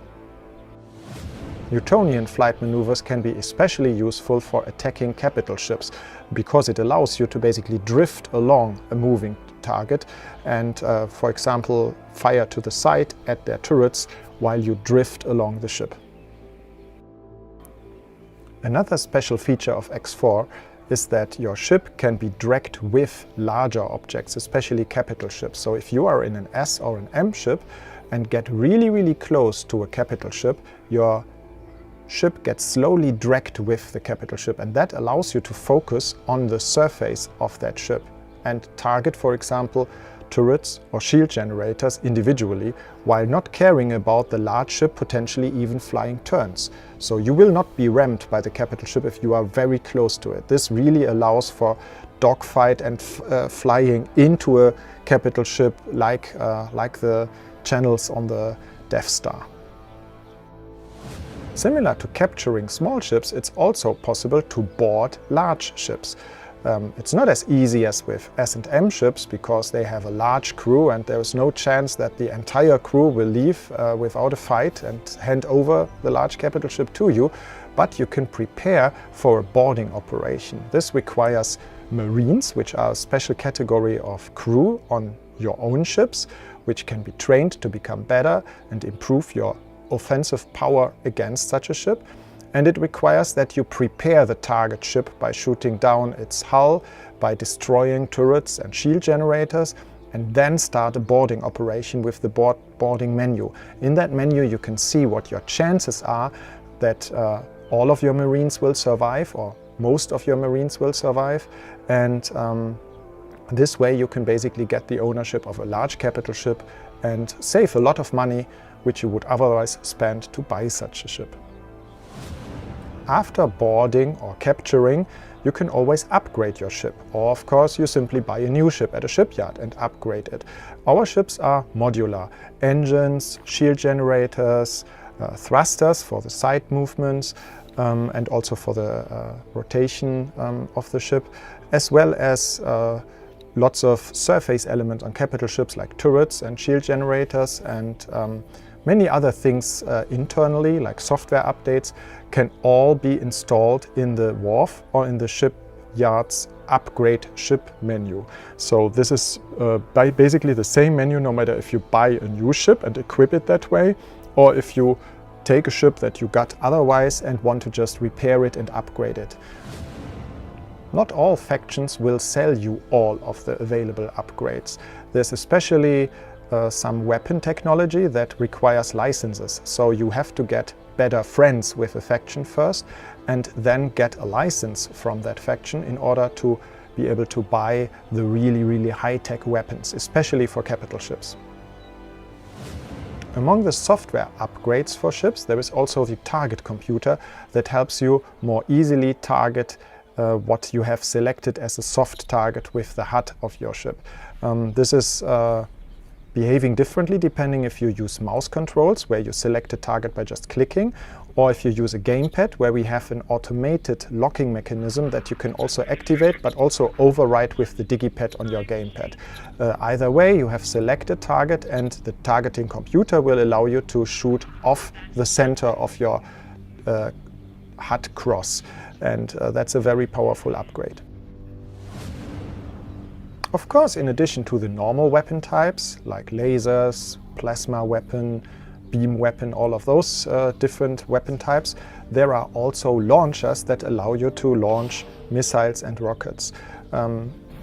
Those can be configured and basically put into the same slots that primary weapons can oftentimes be put in, or they can be equipped as turrets. In both cases, they would require ammunition, and that's the main difference to the other primary weapons. There's a couple of different ammo types for those launchers, like swarm missiles, for example, dumbfire missiles, which just go straight on, versus auto-targeting missiles, heat-seeking missiles, but also torpedoes, which are slower and heavier, but are ideal against slow-moving or stationary targets like stations because they do a lot of damage. In order to protect yourself from missiles, you can actually use flares on your ship. This is again an upgrade and ammo type that you can install on your ship. And once you are in space and you hear the alarm about an incoming missile, you can press a button to drop some of those flares, and it helps distract the missiles from you. NPCs use them as well, of course. I have mentioned turrets before. All ships larger than the S-type can have turrets. So already an M ship that is still a very good fighter that you can personally control from the cockpit perspective can have turrets. And turrets can be controlled from your normal HUD view by just clicking on the icon, or they can be configured from the ship info menu, and they can have different modes. So you can set up a turret for missile defense, for example, or to just support you in attacking your target, or to generally shoot down everybody that's attacking you in a defense mode. Also, if there are mining weapons equipped to a turret, you can set mining modes and more. As you can see in the upgrade menu for your ship, there's not just ammo, but also some other deployable things that you can equip to your ship and which just use the deployable storage. Among those things are, for example, laser towers. Laser towers are simple automated weapons that you can just drop off your ship and which then automatically fire on all of your enemies. NPCs like to frequently use laser towers on transporter ships. So while a transporter, especially an M transporter, is oftentimes not very heavily equipped with weapons, it might have some laser towers to drop when in a fight. Also, this is something that you will notice quickly when you try pirating activities. In addition to laser towers, there are also fight drones, and they are actually mobile and can also be dropped in the same way from the deployables menu, but in this case they automatically go after your enemies. And again, NPCs like to use them a lot, especially larger ships sometimes launch entire swarms of little drones attacking their targets. Even a fighter, of course, needs to make money in order to upgrade their ships. So one way to make money in fights is also to pick up loot, as all ships might drop loot in a fight, not necessarily only when they die, but sometimes also earlier. There's always a good chance that there is something valuable to pick up. And you don't even have to fight yourself all the time, because sometimes by just observing an ongoing battle between NPC factions, there's a good chance that you can find something valuable to pick up. It's also always a good idea to hunt down the enemies of your friend factions, because it helps you not just to get money, but also to increase your reputation with them. So hunting down Xenon in the middle of an Argon sector can help you get a better reputation with them, but also finding pirates can be very helpful in that regard. The difference with pirates is that they are not always obvious, because they use cover. So sometimes it's necessary to scan a ship to identify it as a pirate in order to be able to hunt it down later. So for that you have the ship scanner, and that helps you to find ships that are just smuggling wares illegally potentially, or also to find pirates. Another way to make money as a fighter could be to steal from stations. You can also hack stations with bombs and EMP bombs, as I mentioned already in the trade section. But you can also go on stations and go to the security rooms and use some handcrafted items to hack a station from the inside. More on that later in the exploration section. But that way you can get a station to actually drop a lot of its cargo, the stuff that it has for production, and then sometimes you might be lucky and be able to pick up that cargo either personally with your ship yourself, or by again ordering some of your other ships to pick up that cargo and then sell it for you.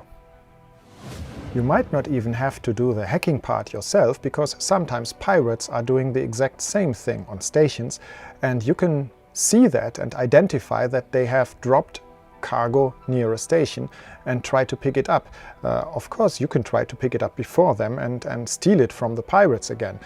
Just be careful that you are not caught with these goods and that you are caught stealing, because then the faction that operates the station might also get upset at you. This video is part of a series explaining the features of X4 Foundations. There are parts about trade, fight, build, think, explore and strategy gameplay. Choose the next one you are interested in from the Egosoft YouTube channel or the playlist to watch them all in one session.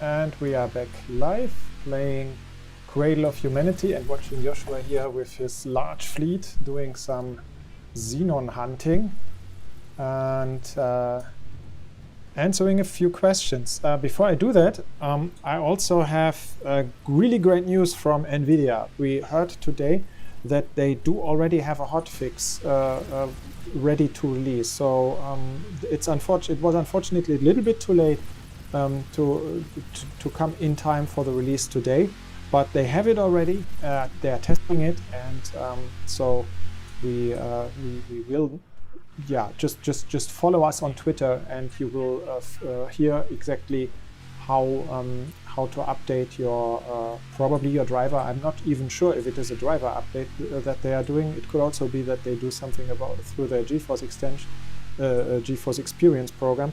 But if you have a 30XX, so 3060, 70, 80, or 90, the new NVIDIA cards, please follow us on Twitter, and you will hear the news about what exactly you have to do to get to fix this sometimes happening lost device crash that's going to be fixed really soon. The other thing I haven't even mentioned yet, we added a new hostile type of relation display. So if you are playing 4.0, and you will find a slightly different color coding and also slightly different map behavior. This is because we wanted to make it clearer, this gray zone between enemy and friend, because it's a big difference in how factions behave. It's especially important when you are playing the plot and you are just getting into the game with a game start that puts you on this kind of in-between level to identify a faction that is not really your fan yet, but also doesn't shoot you on approach, and that's what now is marked as a hostile but not enemy faction. And those are the ones that you really want to take care of and for example, help with missions, or sometimes also with just hunting down some criminals or xenon in their sector to get your reputation above that level, so that you can dock, trade, and so on with them. So that's something that we made a little bit clearer in the user interface in 4.0. Okay, back to a few questions before I return with the third of our explanation videos. What else did I have? There was a question on what was by Ravian again, about the survey we did recently. We actually did this a couple of times. We sent out queries to our Twitter followers and also on some other social media, asking what they want in the game, what they want changed, and they want. And he was asking, was there one very dominant feature that everybody's asking for? And no, that's not the case. It's actually really funny. Every time I'm oftentimes doing this like on a monthly basis or every few months, not all the time, but looking through these collected feedback threads, and also these surveys are really good for that. How different people's wish lists are. X games in general, but X4 probably more than any of the games before, are played by very different players. We have players who totally go into this economy side simulation. They want to focus on mining, they want to build up their empire, build stations, and then there are others who totally focus on the story and or on the exploration aspect, or on just building your own armada, build large fleets. Obviously, there's always a mixture, but with the different player types come very different priorities. So whenever we make these surveys and ask about what do you feel strongly about, the results are very mixed. There is not one feature that like 50% or even 30% of players would say first. We have lots of things that are like 10%, and that's already important for us. The design of an X game is a lot about finding a compromise and finding the common ground for many people, because we see ourselves as developing a universe, giving you a universe, and different people do different things in that universe. So yes, we tell a story. Yes, there is a plot. Yes, there is oftentimes or almost always this element of trading and building and mining and so on, but that's just many layers, and everybody has a very different mix of those elements. There was another question by Craig. I guess this is coming from Twitch again. Just wondering if you know if Cradle of Humanity will be available to play on GeForce Now.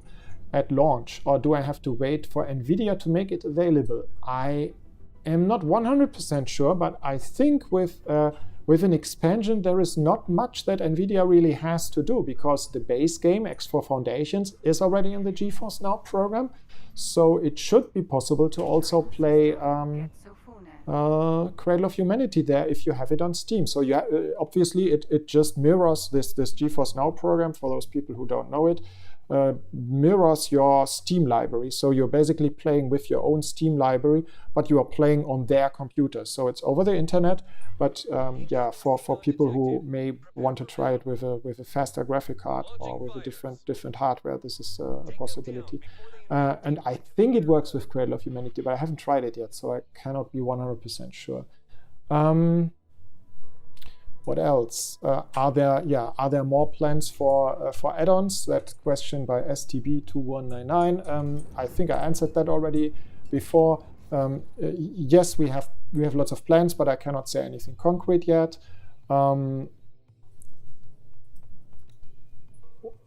What's excited you most about the work on Cradle of Humankind, Cradle of Humanity? Well, I think what's really cool about this expansion in particular is, of course, the connection with the history of the X universe in general. For those people who played the older X games, they know, and they should know, that Earth is, of course, not just some ordinary system. It is like where the original player in the very first game, X Beyond the Frontier, back in 1999 when it came out. This is a long time ago. Started, and so the whole story of the X Games, the whole series started there. This is nothing, that doesn't mean you have to know all of the old games and things like that, and there are even books written about it, and you don't have to have read them, but they provide background fiction, and this gives us, in the case of the Terrans, a huge amount of background to build up on. And that's really what's especially exciting about this.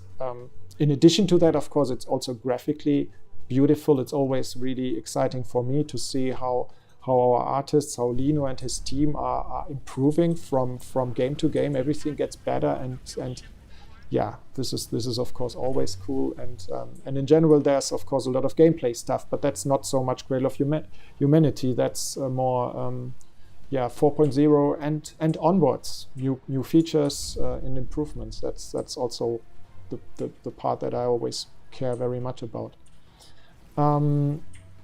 There's somebody called Elton Gradash asking, I want to buy X1 and X2. When a sale will gonna happen? We don't know exact dates. I can only say you look out for the big sales, the typical seasonal sales on Steam. There is usually one in the summer. I don't know the dates, and I wouldn't even be allowed to talk about them if I would know them. What else? Will we get terraforming for the split sectors at some point? This was a question by Unknowns. That's not planned right now. We don't know. It depends, like everything.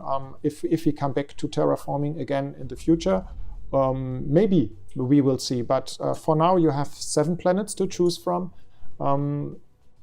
There is a possibility that we come back to this feature and expand on it. But as like everything, it depends really on how it's perceived, how people like it, or what other things they may like more. So we are, as a team, always having to put our priorities on things. So yeah, you tell us what you like, and then we may have to choose. Okay, there's a last one by Fleabum. Are there any plans to procedurally generate game starts so the sectors are all randomized? No. That's definitely not our plan, and I think that's a little bit of a contradiction to what we do. There is, of course, this procedural element to it.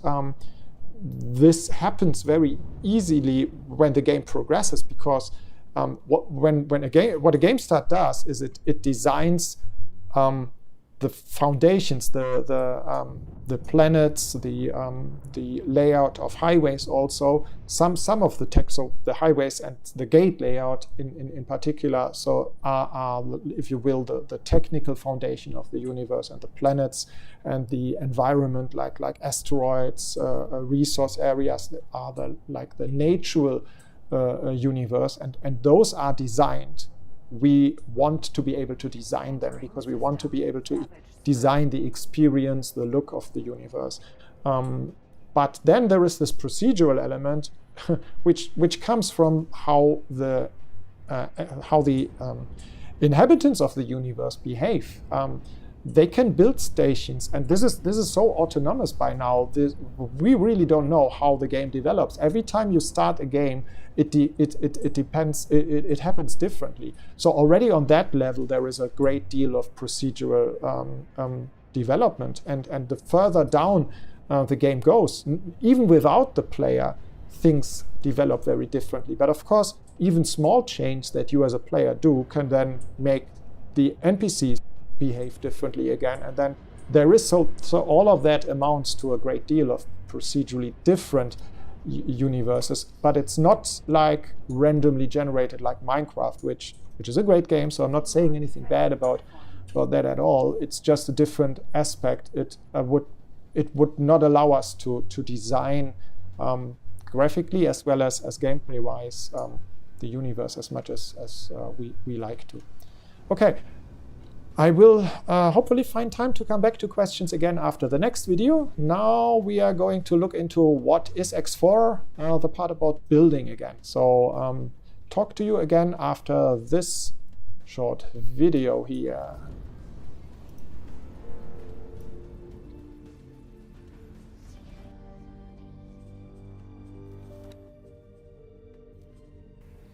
The next player type is the builder. And building is now a very important part of X4.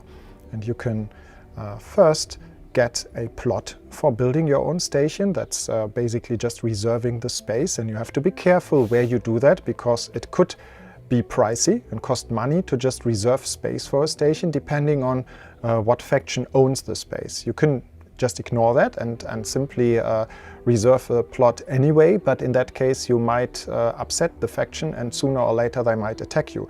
So it's probably a good idea to either pay the price for the plot or find a space where you don't have to. The more remote areas of space that are not controlled, which are maybe not so good for later delivery, are still favorable sometimes because they are cheaper for getting a plot. Next, you start the Plan Build menu, and here you basically put together a station from modules. Those modules on the left side of the menu can be basically used like Lego stones. You put them together and form and design your own station.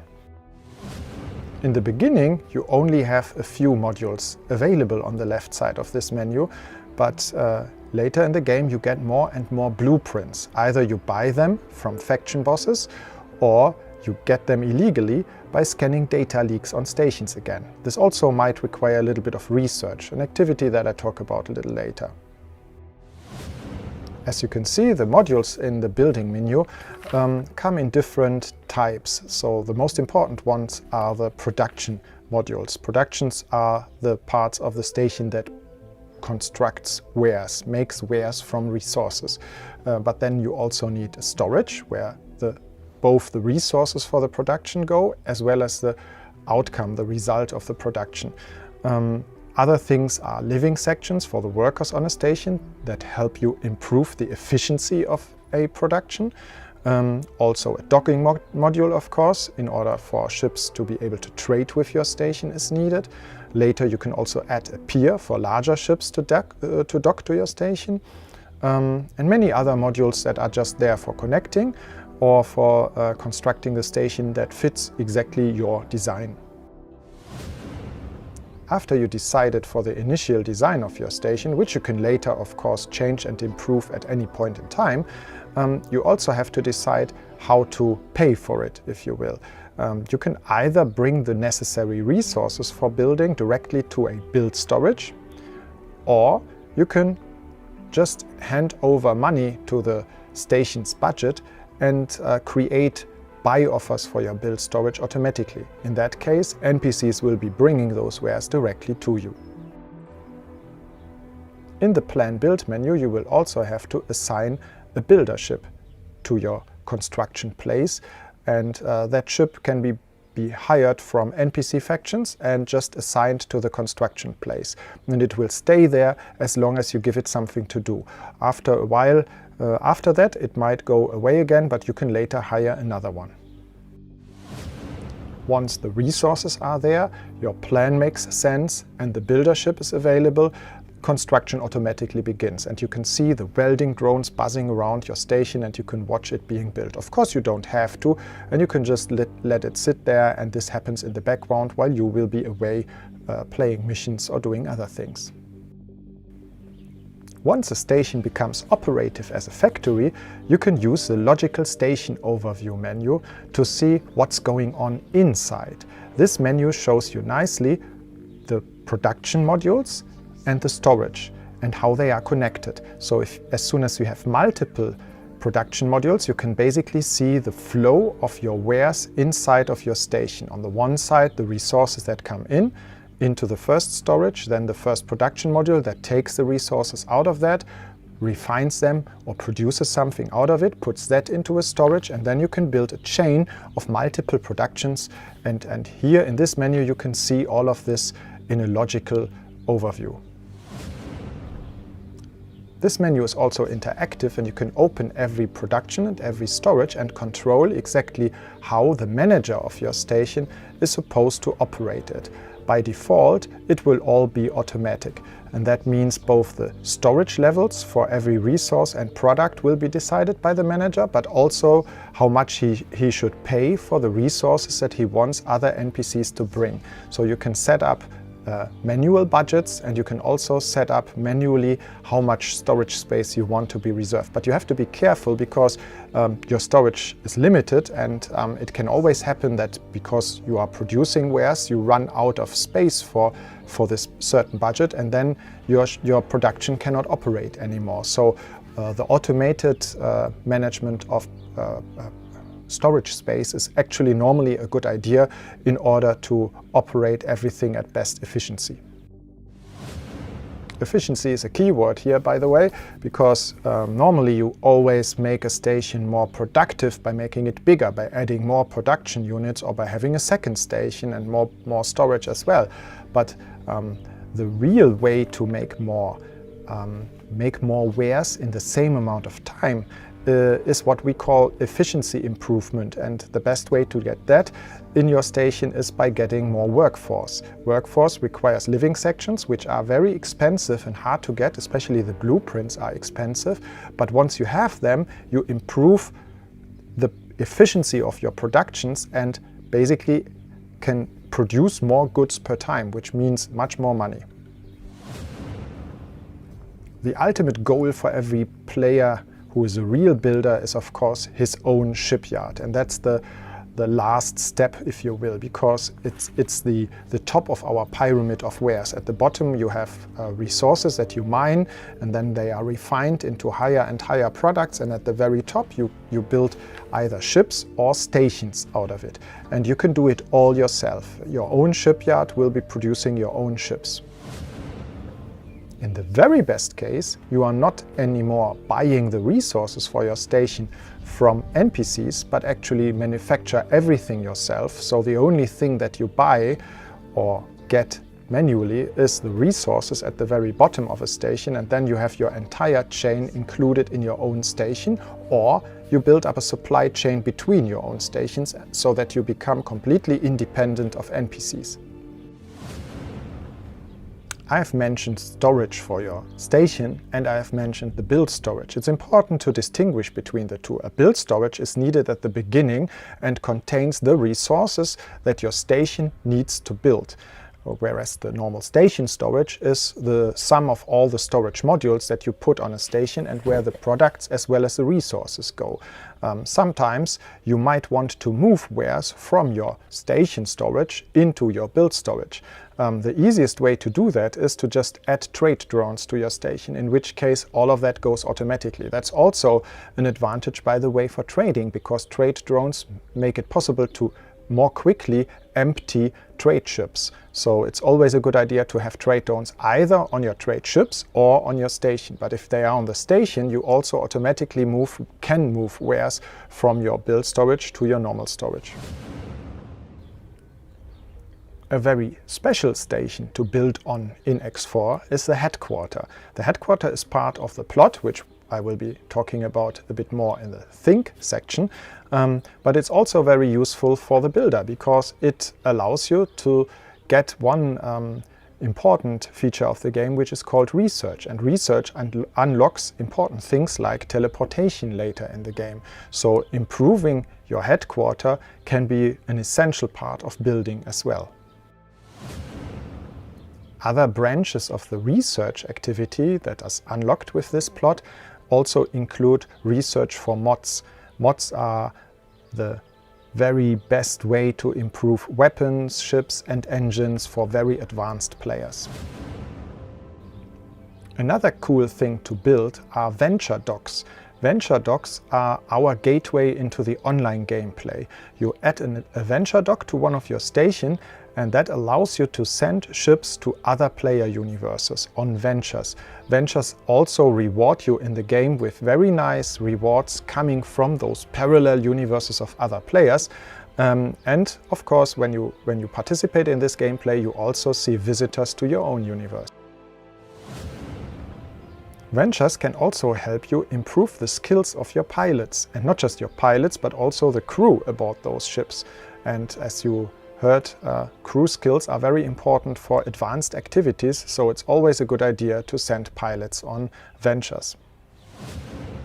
One module type that I haven't mentioned yet are defense platforms. They can also be added to every station and help your station to be safe against enemies. Normal modules can sometimes also be equipped with weapons, and that's been done in the loadout menu of the plan build interface. If you are into the design aspect of the game, you might also want to design ships. And you can of course do that with upgrades and designing your ship on the modular level of applying engines and so on. But there's also the possibility to change the color and texture of your ship. And you do that with the design menu. And one thing that you can apply here are also paint mods. Paint mods can be found in ventures. So if you play the online gameplay, you can get paint mods as a reward. This video is part of a series explaining the features of X4 Foundations. There are parts about trade, fight, build, think, explore and strategy gameplay. Choose the next one you are interested in from the Egosoft YouTube channel or the playlist to watch them all in one session.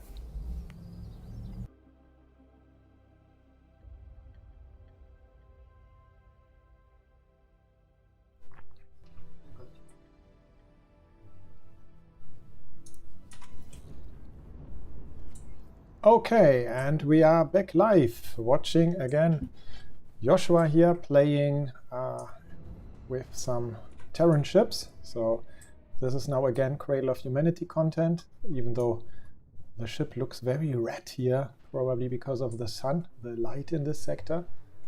And but this is not a split ship, this is Cradle of Humanity.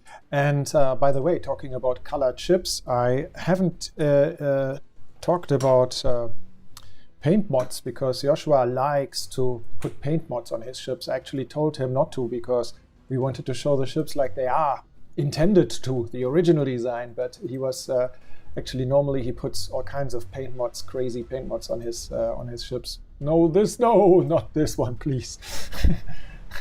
But yeah, there are some of those you could get in the game normally, and some were exclusive to the old ventures, and maybe there will be more in the future. And I don't know for sure if if currently paint mods will be among those things that we unlock there, but there's lots of cool stuff planned with the new online season, but more about that soon. Oh yeah, I haven't Gregory here reminds me I should remind everybody that there is a massive sale actually right now.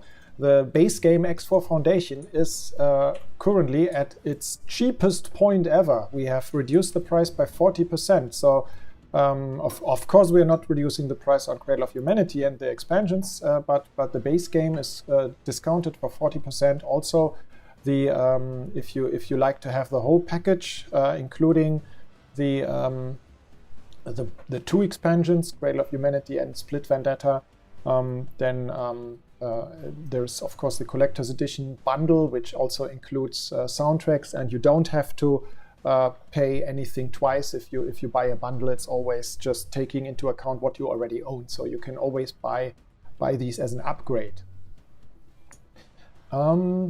Oh yeah, there was also another marketing related question. I saw that before from some people who were asking about these shirts here. This one I don't think is available in our merch store, but there's a couple of t-shirts and cool designs like the one that I was wearing when I was recording the What is X4 video series before, with the Teladi on the front. You can find those on our website, egosoft.com, where we have a shop area, and there's a link to an external shop where these kind of things are available. Any other questions? I don't see many at the moment. If you guys have questions, fire them at us, and we will be talking more after. There's at least 3 more videos coming. As I said, we have seen now Trade, Fight, and Build. So obviously there's Think next. These are always the words on the top of our Xbox.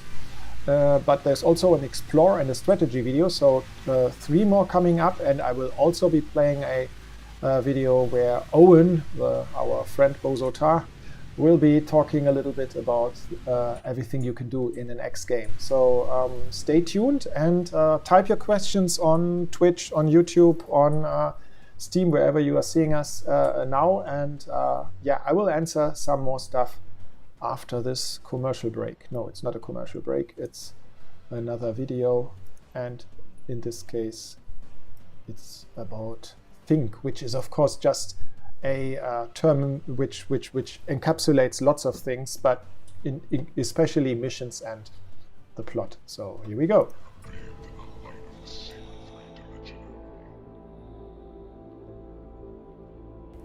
So we are in the next group of player types, and that's Think. And you might wonder, what is Think exactly? And what we mean with this is mostly mission gameplay. This is a big area, obviously. So let's start with the mission management interface. Here you can see the different types of missions. We have plot missions, which are the most important ones, the big epic stories of course.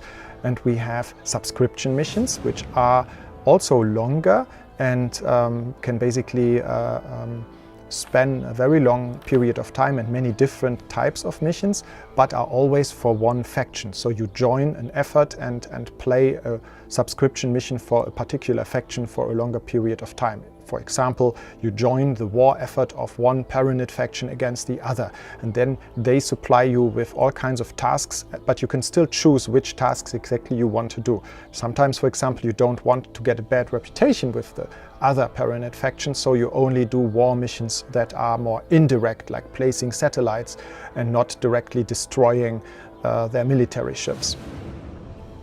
But the biggest category of missions are all those below, the other missions. And other missions can be found in many places in the universe. Sometimes just by flying around and looking in this menu, you will see offers of people around you that are just looking for little jobs to be done. These can be simple things like transport something, or also military missions where you have to find a ship and kill it, or any kind of activity. With update 3.0 and also with the Split Vendetta expansion, we have added big new plots to the game. And with this comes not just normal missions, but actually long stories with interesting characters and unique places. That's of course a big difference from those normal other missions that you can play, and which are much shorter and also of course faster to play. Another place where you can find mission offers is by talking to NPCs on stations. They too sometimes have something for you to do, and again you can just accept a mission, do it, and later come back to the same person. The majority of those other missions that we talked about so far are usually legal, and even though not always legal on the side of the receiver, because it's the faction that is offering you the mission is not necessarily the same as the mission as the place where you have to do it. So sometimes you have to be careful when you read the mission briefing if this is not potentially related to losing some reputation with somebody else. But there's also real illegal missions by people aboard a station that are, for example, smuggling drugs or want to do any other kind of criminal activity. But those missions are not openly offered. To find them, you will again have to search for leaks, for data leaks. In this case, we call them signals on stations. So by flying close to a station, you can sometimes see them and you can also hear them. And if you scan them, you open a communication with a person inside the station that has something secret to tell you. These type of missions are also your best way to find a contact with a black marketeer, the guys that can help you sell drugs on a station. They oftentimes have very rewarding and very special missions to play for them. The story of the game is not just told through a single plot. Actually, the story of this entire universe is very diverse and spread out all over the place. And matching to that, you can also find what we call data vaults in many places of the universe. I'm talking a little bit more about that in the exploration section, but this is also a way to find out a lot about the history of the X universe, what happened in the past, and all of those interesting stories that the earlier X games were telling, and also the books by Helge Kautz, which are also playing in this big universe. So there are interesting cutscenes that can tell you a lot more about the background of that story. This video is part of a series explaining the features of X4 Foundations. There are parts about trade, fight, build, think, explore and strategy gameplay. Choose the next one you are interested in from the Egosoft YouTube channel or the playlist to watch them all in one session. Community of planets. Such was their dominance over other races in business and economic fields that the Teladi quickly became the primary financial power within the community, even introducing the credit as a community-wide currency to great success.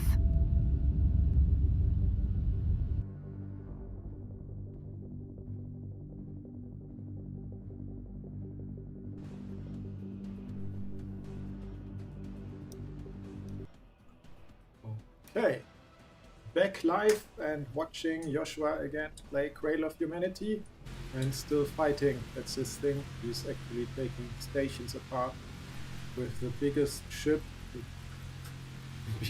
the game has to offer, which with this massive front-mounted weapon, which is quite unusual for a capital ship. This is a battleship with a front-mounted weapon that can easily destroy large other capital ships, but it's especially effective against stations because it's very hard to get this weapon to use, but once you do use it, it is very dangerous, very bad. Oh, my microphone wasn't on. That's an explanation for why the sound is distant. I'm sorry. Now it's probably too loud, just like this. Sorry.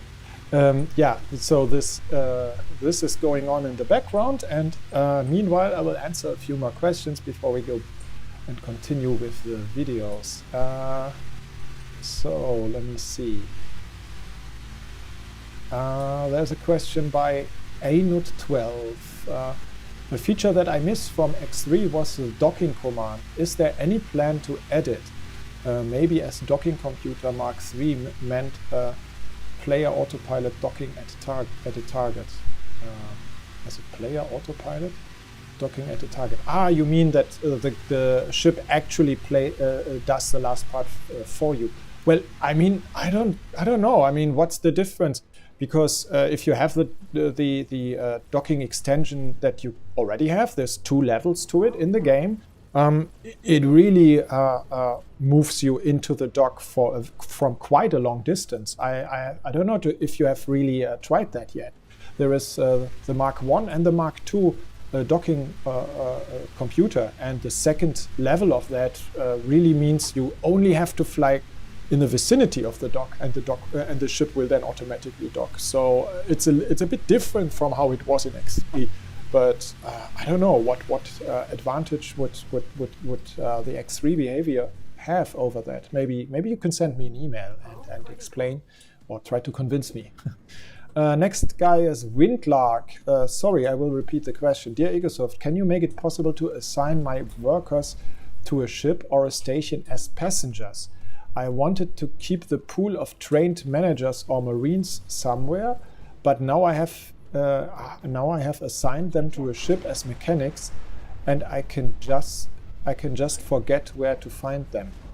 You mean your problem is basically marking them, if I'm understanding that correctly? Because I mean, if you put them as ship crew on any ship, that is basically passengers. They help repairing the ship. They give some actions a little bit more efficiency, but they are not. If they are Marines, even if they are good as Marines, as soon as you use them, assign them as crew, they would not be taking part in boarding, if that is what you want to do. If you want to be sure of that. But I haven't even talked about the crew management feature. Maybe Joshua, you can show this a little bit. We have this overview where you see your crew in the player property menu, and then the long list of crew where you I think if you go a bit further to the people list on the left, that one, yes, no, further down, personnel management, this one with the little, yes, exactly. Sorry. And this menu helps you move people from ship to ship very quickly, and you see you can sort them by different criteria. This is something that was asked for a lot before 3.30, I think, where we improved this. The main difference is also that people can move quickly from ship to ship. Before, it was really required that you had to dock a ship in order to move a crew from one to another. But now you can basically send them with little drones. So it takes a while, but it goes without you having to do anything. So it's not super quick. It's not instant, but it's relatively quick. Okay, more questions. Question by Kada Ger. I think this is again from Twitch. Will you improve the diplomacy so that players can actually influence the X Galaxy and its factions? Well, there is already a lot that you can do. I'm not sure if you are aware of that, but part of the Split Vendetta story, for example, had a large end game sync related to diplomacy. So there is basically this long plot, and at the end of the plot, you have the opportunity to decide where you want to go with a certain faction, and you can make basically a universe-wide change.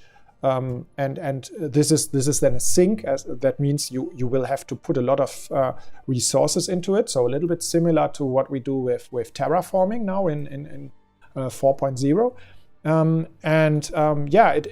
It is a diplomatic change to the universe. This is not a generic feature, if that is what you're asking, and there is no plan at the moment to add this as a generic feature. So just simply changing any faction in any way you like, I'm not sure if that's such a good idea, because it may be too powerful and maybe taking away too much of the story. It would also be hard to make that work together with the stories, with the plot missions and so on. There would probably be lots of things that suddenly are impossible. So I'm a little bit skeptical. Freighter Anatis asking again on Twitch. I apologize if this has already been asked, but are there any plans to revisit ship balancing in the future? We always do. Of course, we try to be careful. We don't want to completely change ships because of people who have save games, older save games, and maybe they have a whole fleet from one type of ship, and now they would be very upset if we change that ship too much. But yes, we do changes, and as I said, we encourage people to start the game over from time to time. There is no guarantee that future updates might not change the balancing a little bit. There was a discussion now with the beta 4.0 regarding the mining changes, and there was another thing that we planned, and that is, I can maybe show this quickly in my own game here. You see in the background this beautiful Terran. Was denn? Oh, sorry. Now you can see that beautiful Terran station there in the background, and it's this just showing. No, sorry, it was not running live. These have huge solar power plants, and what we did in the Terran system is we make the efficiency of solar panels dependent on the sector. So the solar system, as you know it, obviously has sectors named after the planets. As you see here in the start menu, this is Mars, and there are. And the further out you go in the solar system, the further away you are from the sun, and obviously that means also less and less energy on your solar panels. And we did this for the new Cradle of Humanity system for Sol. But we were arguing if we should also change the systems in the old X universe, in the universe that you guys are already playing in. And we decided against it because there are too many people that have placed solar power plants in locations. And as opposed to mining, where you can just move your ships around and tell them to mine somewhere else, moving a solar power plant somewhere else is, it's at least costs you money. I mean, you can take down a station and build it somewhere else, but it takes time and money. You lose something, and it's certainly not as easy as just sending ships somewhere else. So yeah, we didn't do that. But yeah, in general, we do revisit ship balancing and try to make smaller changes. Any plans? There's another question here by Shoku19. Any plans for an exploration similar to what the unfocused jump drive provided in previous titles? Yeah, for those of you who don't know what the unfocused jump drive was, it's basically a roll a dice kind of jump drive. We don't have a jump drive in X4, by the way.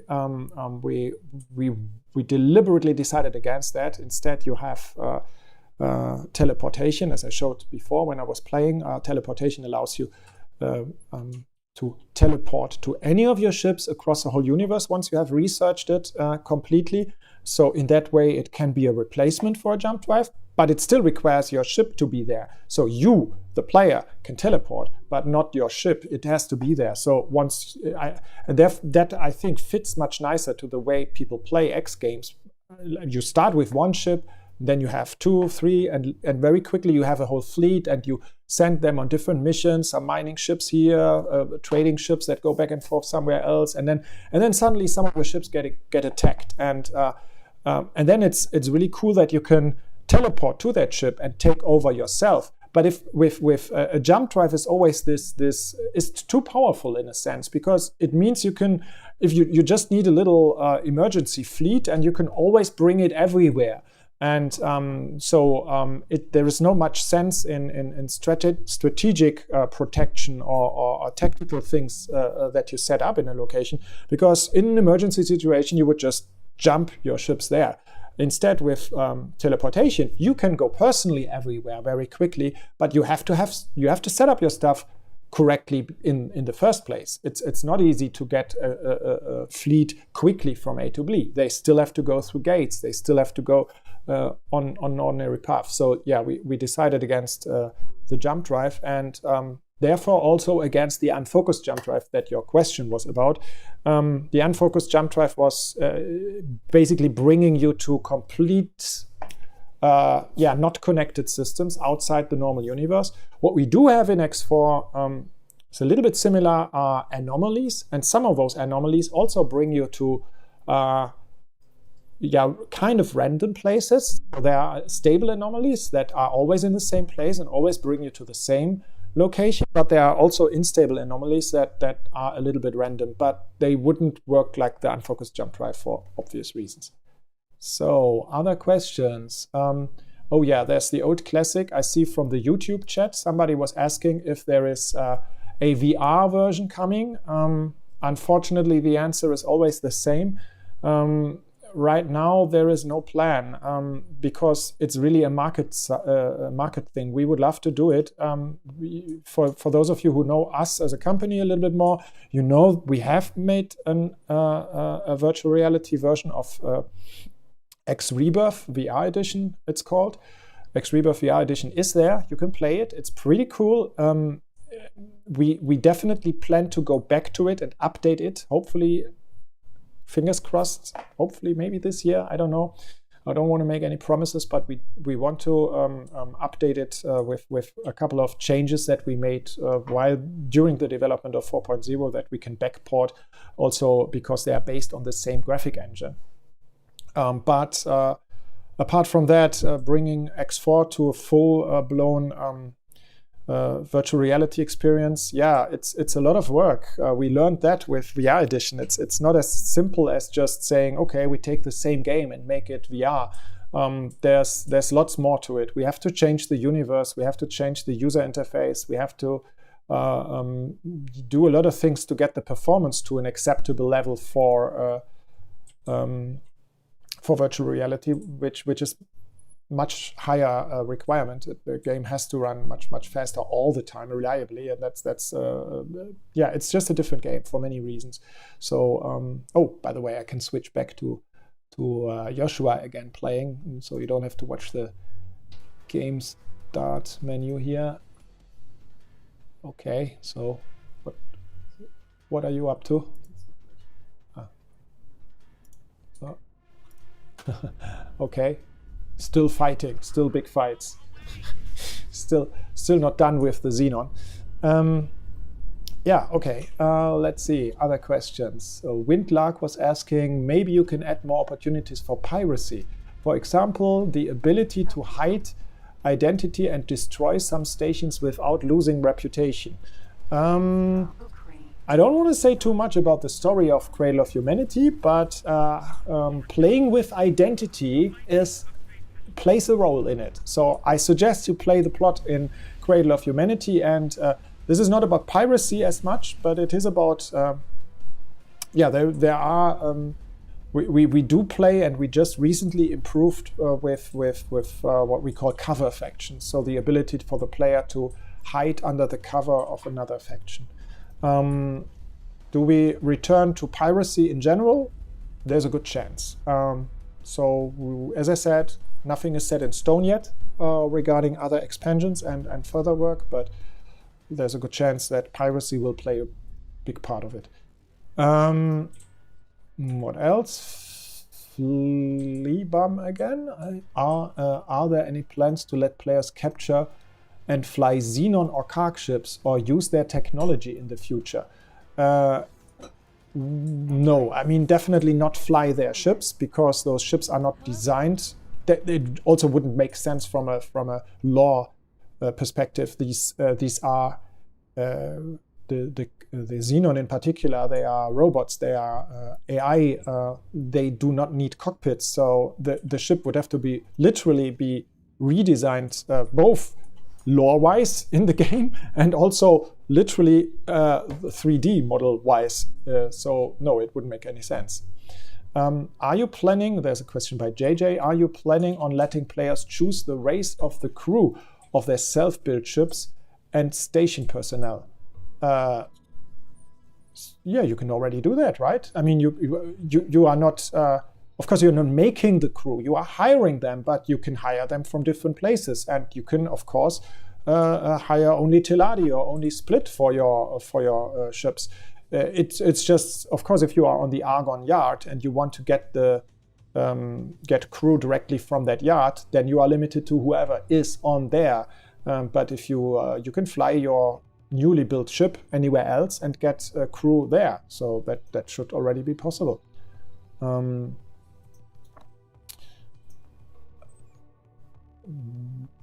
There's one here. I don't know if this is already answered.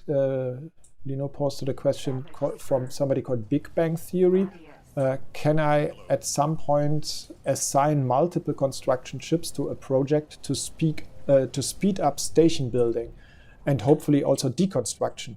That is not planned right now, but yes, this was one of the many points on our wish list. I cannot make any promise if this is going to happen, but currently you probably saw in the build video how you assign a builder ship, and yeah, this is already possible with one builder ship, but only with one.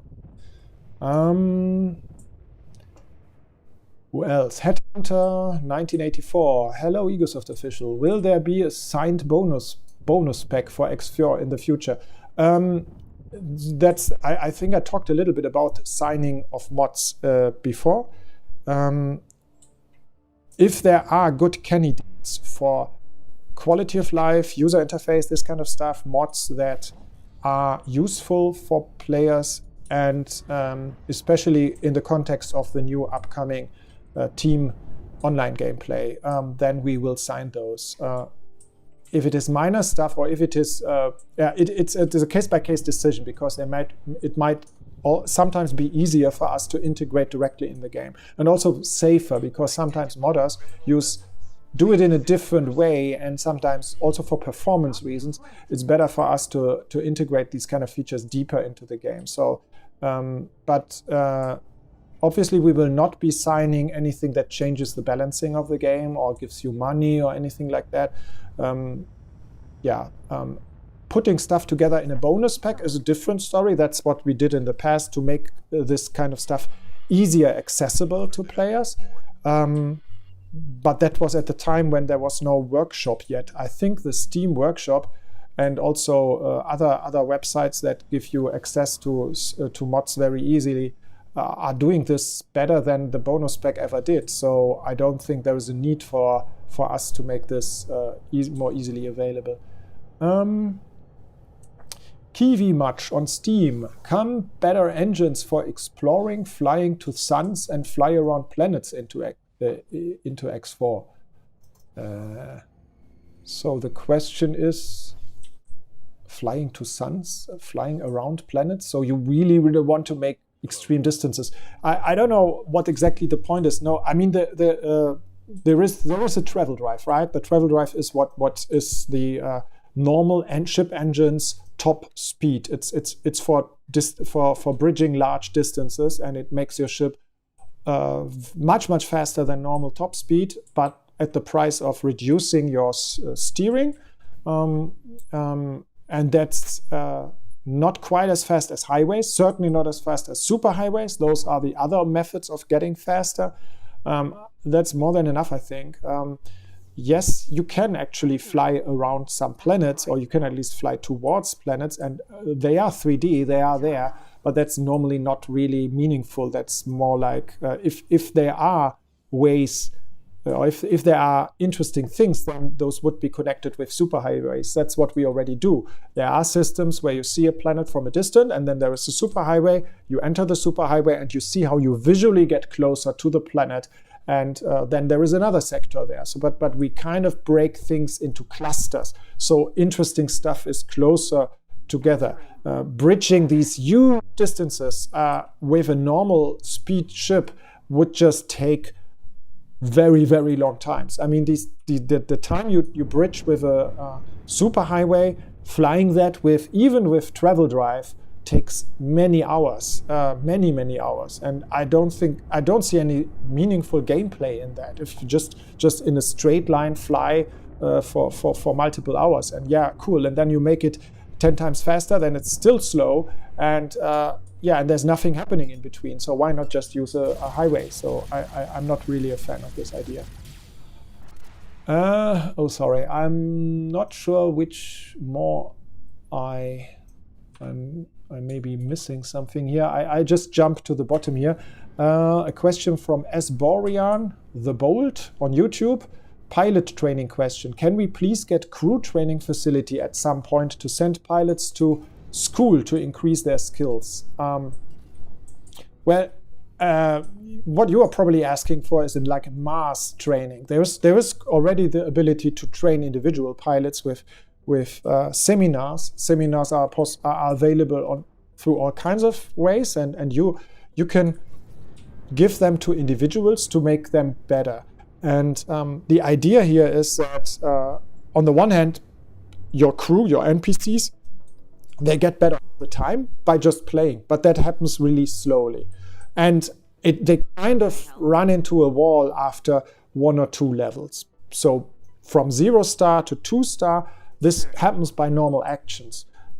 2 star, 3 star, 4 star can only happen really normally with seminars. This is not impossible because it's all just it's just an exponential scale, and it's always possible to get everybody there. But the idea here is that you shouldn't have hundreds of 5-star pilots. They are supposed to be rare.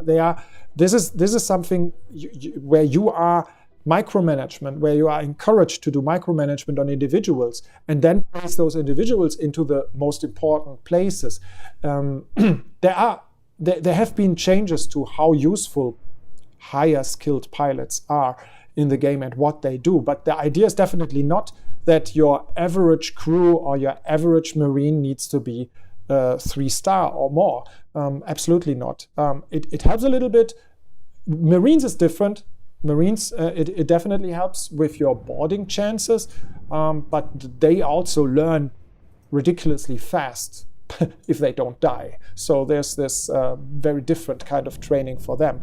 But ordinary, I guess, and that's what you're talking about, ordinary crew, especially pilots, that you need, you are encouraged to manage them manually. And we already made a lot of that easier and more available through getting those seminars easier, through managing crew in larger amounts more easily with the new crew menu that Joshua has been showing you.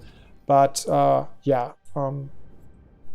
think that's it for the moment in this regard. Okay, there's a lot of more questions. I guess I have to sort them a little bit. And while I do that, you guys can watch the next video, which is about exploration. So this is another of the What is X4 videos from last year. And after that, we return back to Cradle of Humanity. So here we go. Enjoy. So next player type is the Explorer, and I think everybody is a little bit of an explorer, and there's a lot to explore in the X4 universe. The first thing that you will explore are, of course, the people living in this universe, the different factions and races, and you will have to find them and also find out how they are related to each other. Who likes who? How do they like you?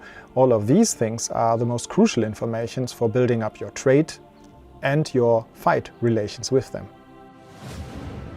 The most important part of exploration is, of course, traveling through the universe, and a scout ship is great for that, as it's already a very fast ship. But every ship can travel faster than its normal maximum speed with travel mode. Fast ship, a ship that's already has a high normal maximum speed, will get even faster with travel mode, but it is in generally always a very big advantage over your normal maximum speed.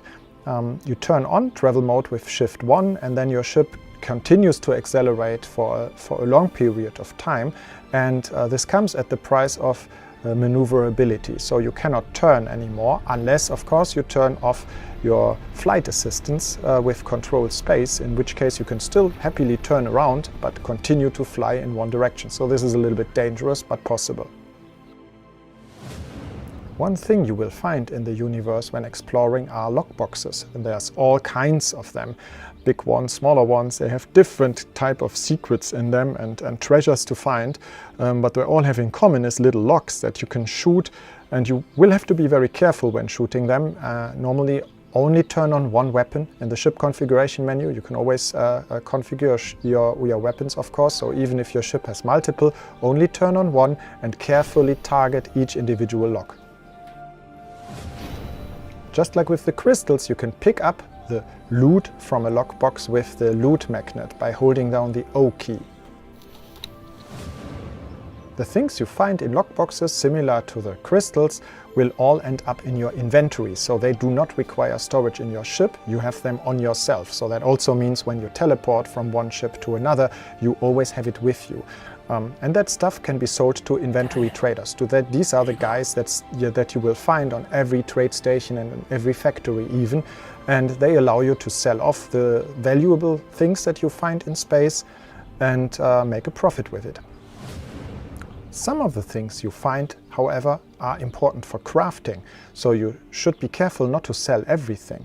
The inventory is always separated into crafting items and trade items, and crafting items are needed for the crafting table. Go to the crafting table and have a look.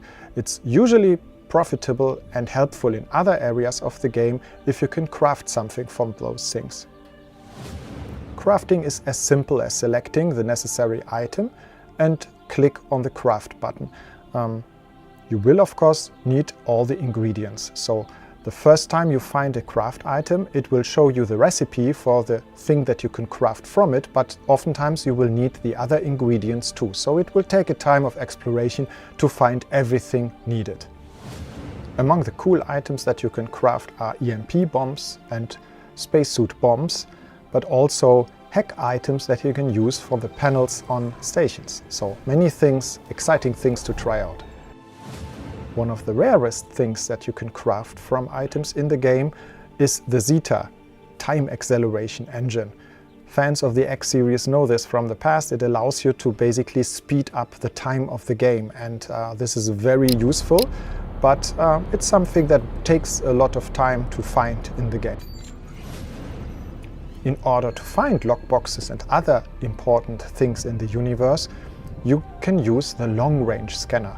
That's another of the modes, and this time enabled with Shift 3.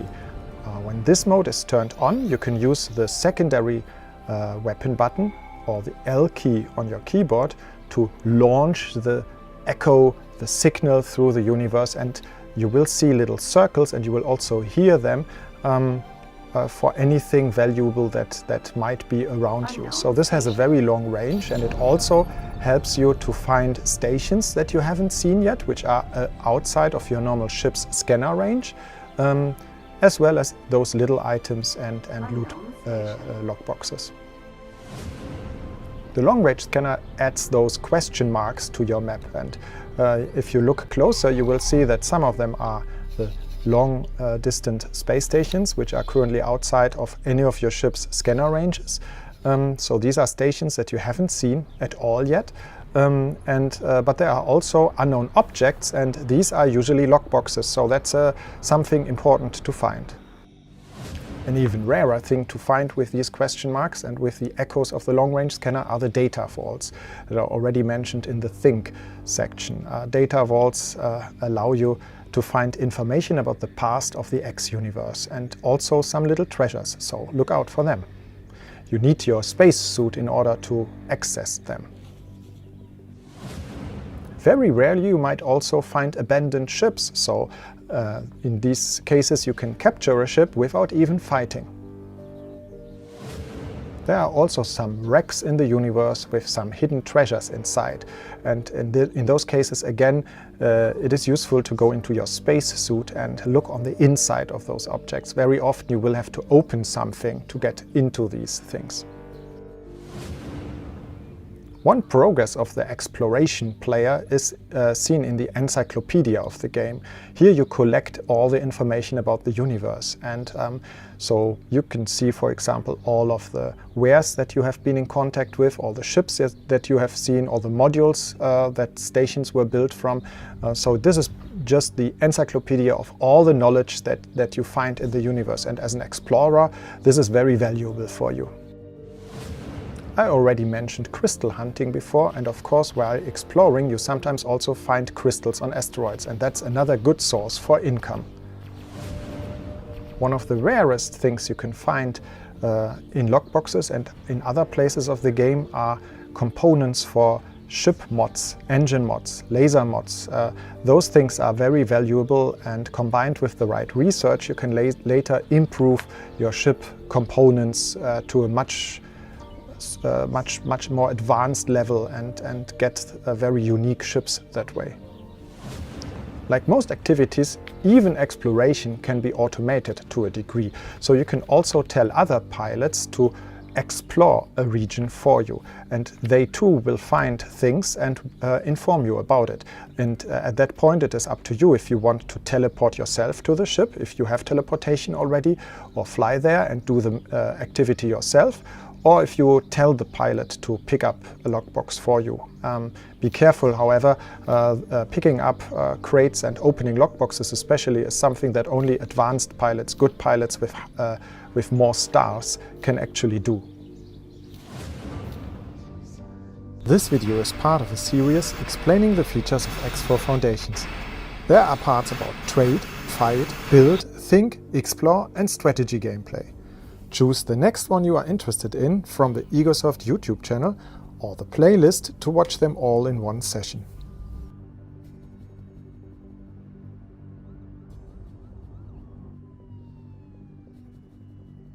Docking aborted. Docking granted.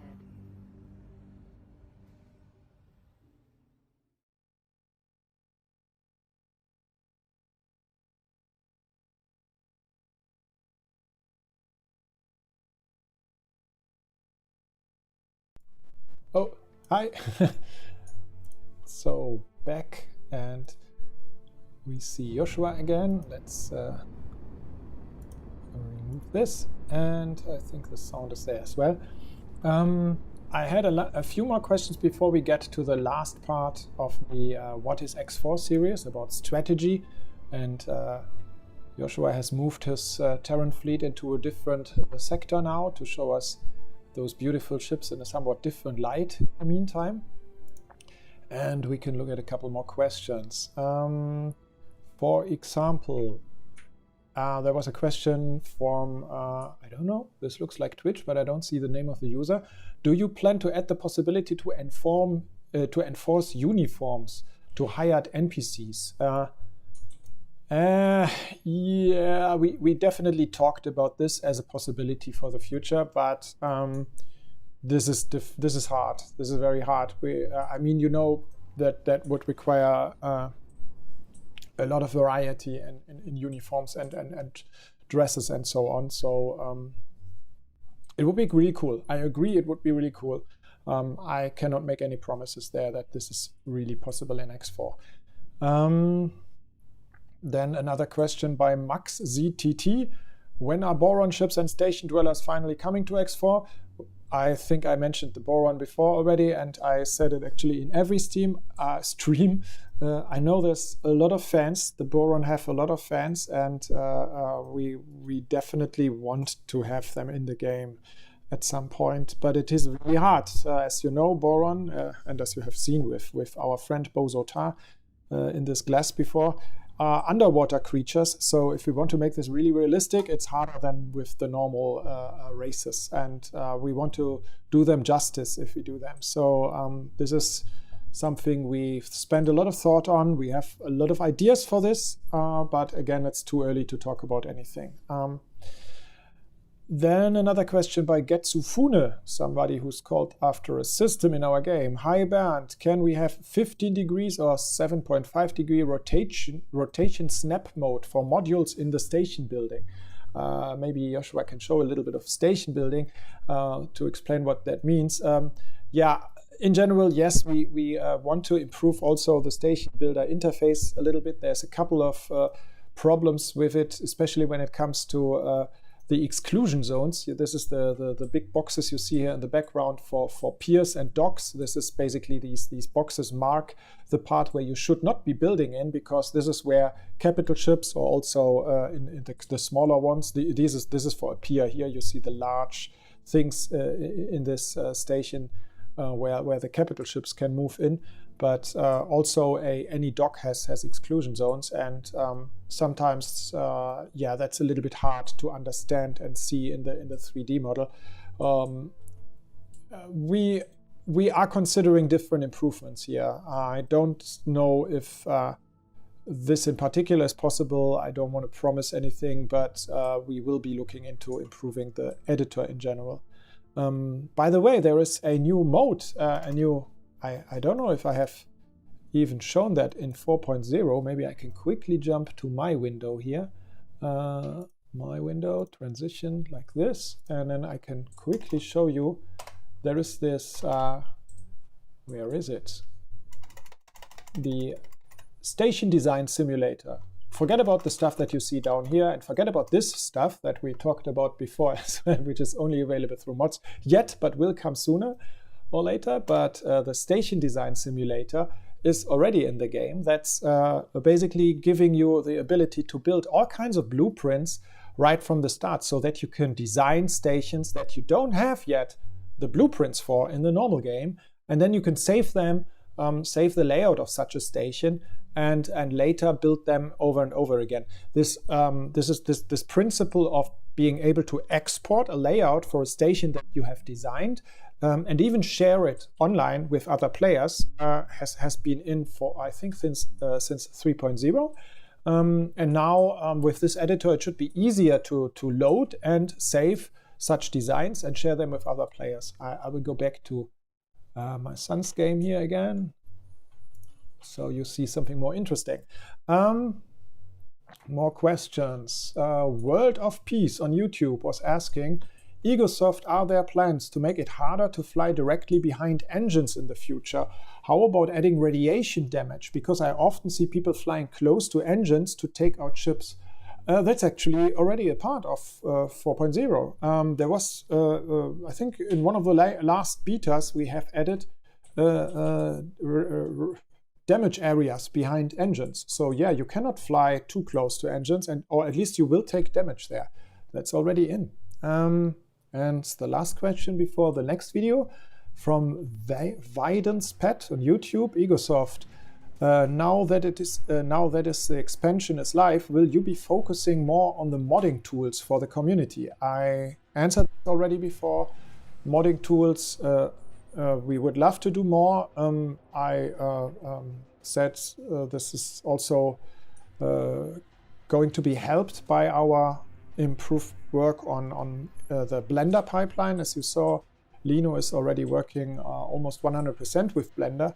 But there is still some work to be done internally before we can make this an external toolchain. But yeah, we want to help modders, but this never has the top priority, unfortunately, because yeah, there's you also have to make money somewhere, and modding doesn't help us too much. So it is always about a compromise. We have to. But yes, we definitely will bring out some more tools there. For the moment, it is what we can do, and what we have done in the past is making everything as open as possible. So those are all the data files the game uses are XML. So every hacker should be able to read them pretty quickly. And yeah, okay. So let's now go to the last of our What is X4 videos. This one is called Strategy, and yeah, see you again. After that one, this is probably your last chance to ask questions, so fire them quickly. And here you go. So the last category of player type, the strategic player. And again, this is a combination. Everybody is a little bit of a strategic player, but strategies in this game are, of course, mostly about managing fleets, managing ships, managing stations. So this is where the part of the game that plays mostly on the map. Here you see your property overview. This is a list of all the ships, all the stations that you own, and how they are related to each other. You can manage things and put ships into fleets, for example, or let them work as subordinates for stations, or also for other ships. So this part of management is crucial for the strategy side of the game. something that I've already mentioned before is the order queue. But the order queue is super essential for the strategic part of playing.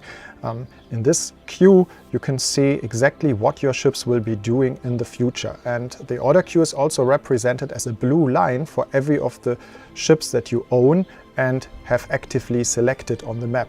You will see the line showing where the ship will be going in the future, and for every command that it executes there is a little icon that represents what it's going to do. So if it's a trader, it goes from station to station trading.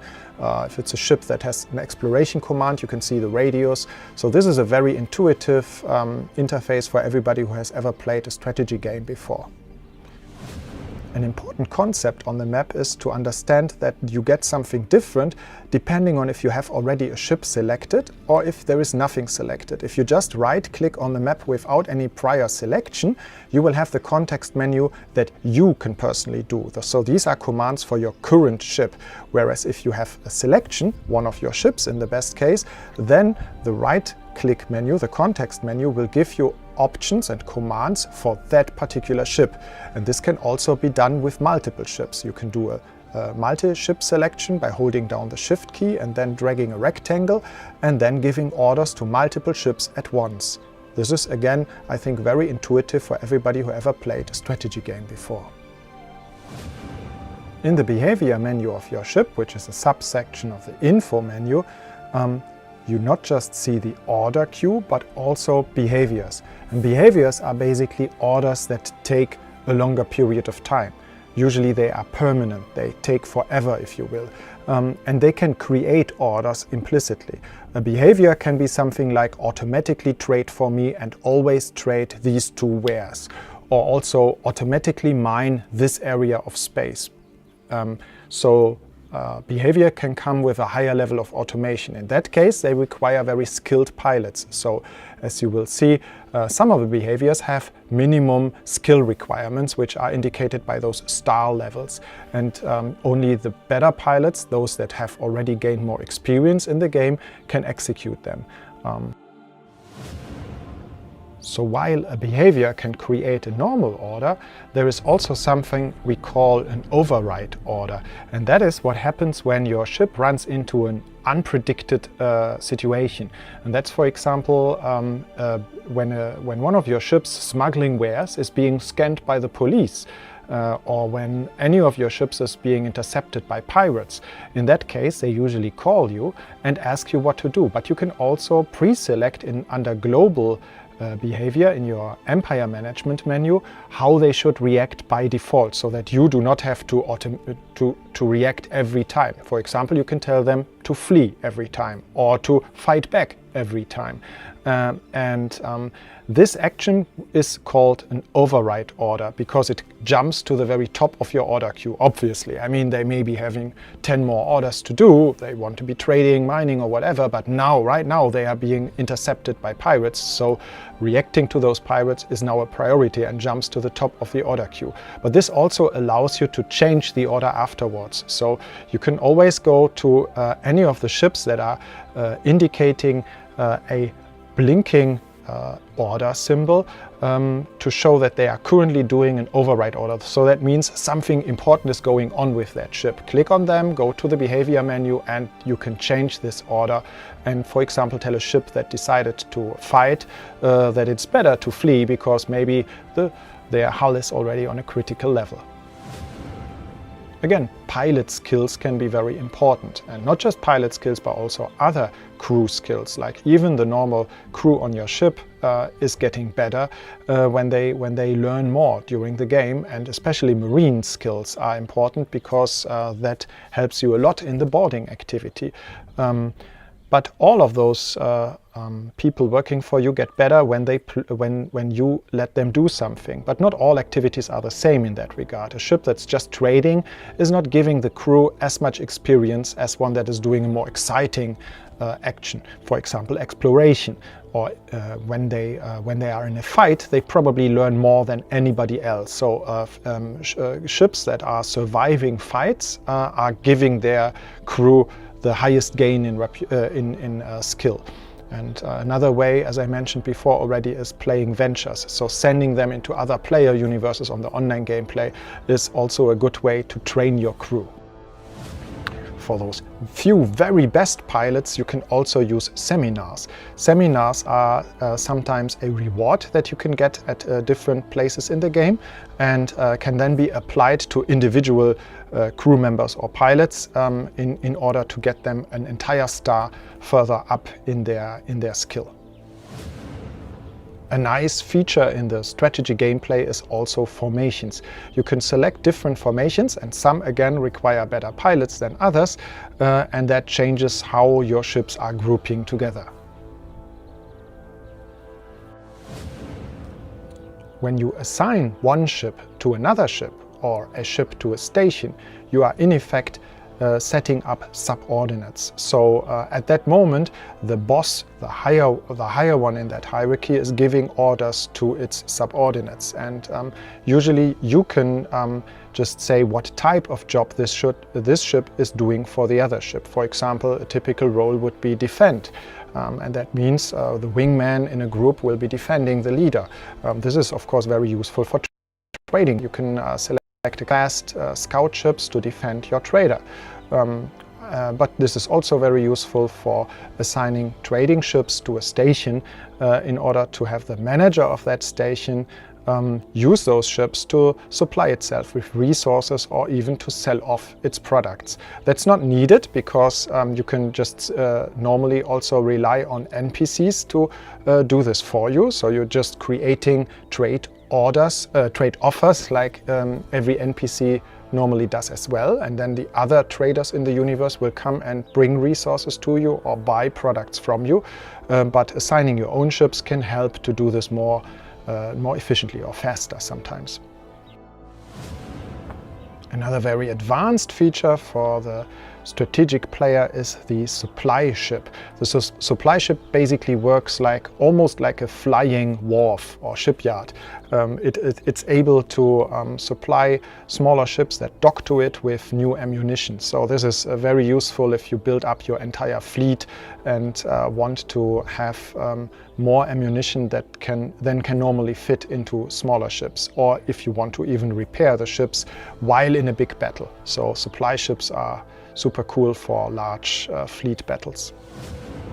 The most expensive and one of the coolest looking capital ships is of course a carrier, like this cool new split carrier ship in the Split Vendetta expansion, which allows lots and lots of S-ships to dock to it. So you can have a large fleet starting and landing relatively quickly from this very, very powerful base. In addition to repairing ships at wharves and shipyards or with a supply ship, you can also use repair drones. So we already talked about fight drones that can be used as attack measures, and also about trade drones that are needed to exchange wares on a short distance. But repair drones can be put on any ship, a larger ship especially, to be deployed and repair a ship automatically. So this gives you limited minimum repair of the hull of a ship. Ultimately, the most important currency for a strategic player is our relations, political relations with factions. That's even more important than money for these kind of players. And you can. This is both true for your own reputation, your own relation with all the other factions. Of course, as I said already, you can improve those with trading with factions or by killing enemies of a faction in their territory. Then they reward you with better relations. Or of course by subscribing to their war efforts, the subscription missions that I mentioned before. But all of those things are just relations to you. What's also important is the knowledge about the relations between NPC factions. And there is a really cool gameplay feature with the new plot in 3.0 that allows you to even influence the through diplomatic efforts, the relation between NPC factions. So you can actually make a difference if a war continues or if the universe is more at peace. This is a really cool new feature in 3.0. there are even more features that I haven't really got to cover in this video, like for example also the ability to own your own sectors and then set up rules for it, like which wares are legal and illegal. I only quickly mentioned the whole online gameplay that allows you to send ships into other universes, other player universes, which we intend to improve upon in the near future, and many more things that I probably forgot. But as I said, the game is really huge and big, and the idea is always that you have a universe and you don't even need to know all of those things. The idea with an X game is that here's a universe for you. You can do in this universe what you like to do and have fun with it. And while you are playing it, you learn a lot of the activities. I just hope that this video might help the one or the other to learn about some of the things that you may have missed so far. So maybe it was helpful in that regard. If you do like it, please subscribe. Please go to our website. The biggest community for X games is of course on egosoft.com, where we have a very active forum. Yeah, and I hope to see you again soon for the next video. Goodbye. This video is part of a series explaining the features of X4 Foundation. There are parts about trade, fight, build, think, explore and strategy gameplay. Choose the next one you are interested in from the Egosoft YouTube channel or the playlist to watch them all in one session.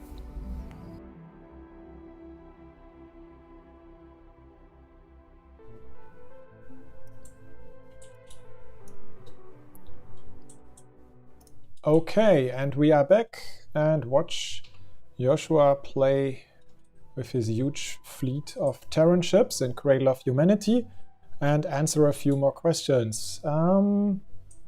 What did I have here? Let's start with this one. From Sniper NLN. Do you have plans to revisit the design on the base capital ships, update them and bring them in line with the detailed new split and Terran capital ships? We would love to, yeah. The answer is we would love to do that a little bit. I cannot promise anything though, because yeah, we have to. This is really expensive stuff. I mean, ships nowadays in this level of detail are very expensive in terms of manpower to develop. So we cannot just say, oh, okay, we do this like it used to be with X3, where a ship was done in a few days. This is now weeks, many weeks, sometimes months. So unfortunately, but we definitely would love to, yeah.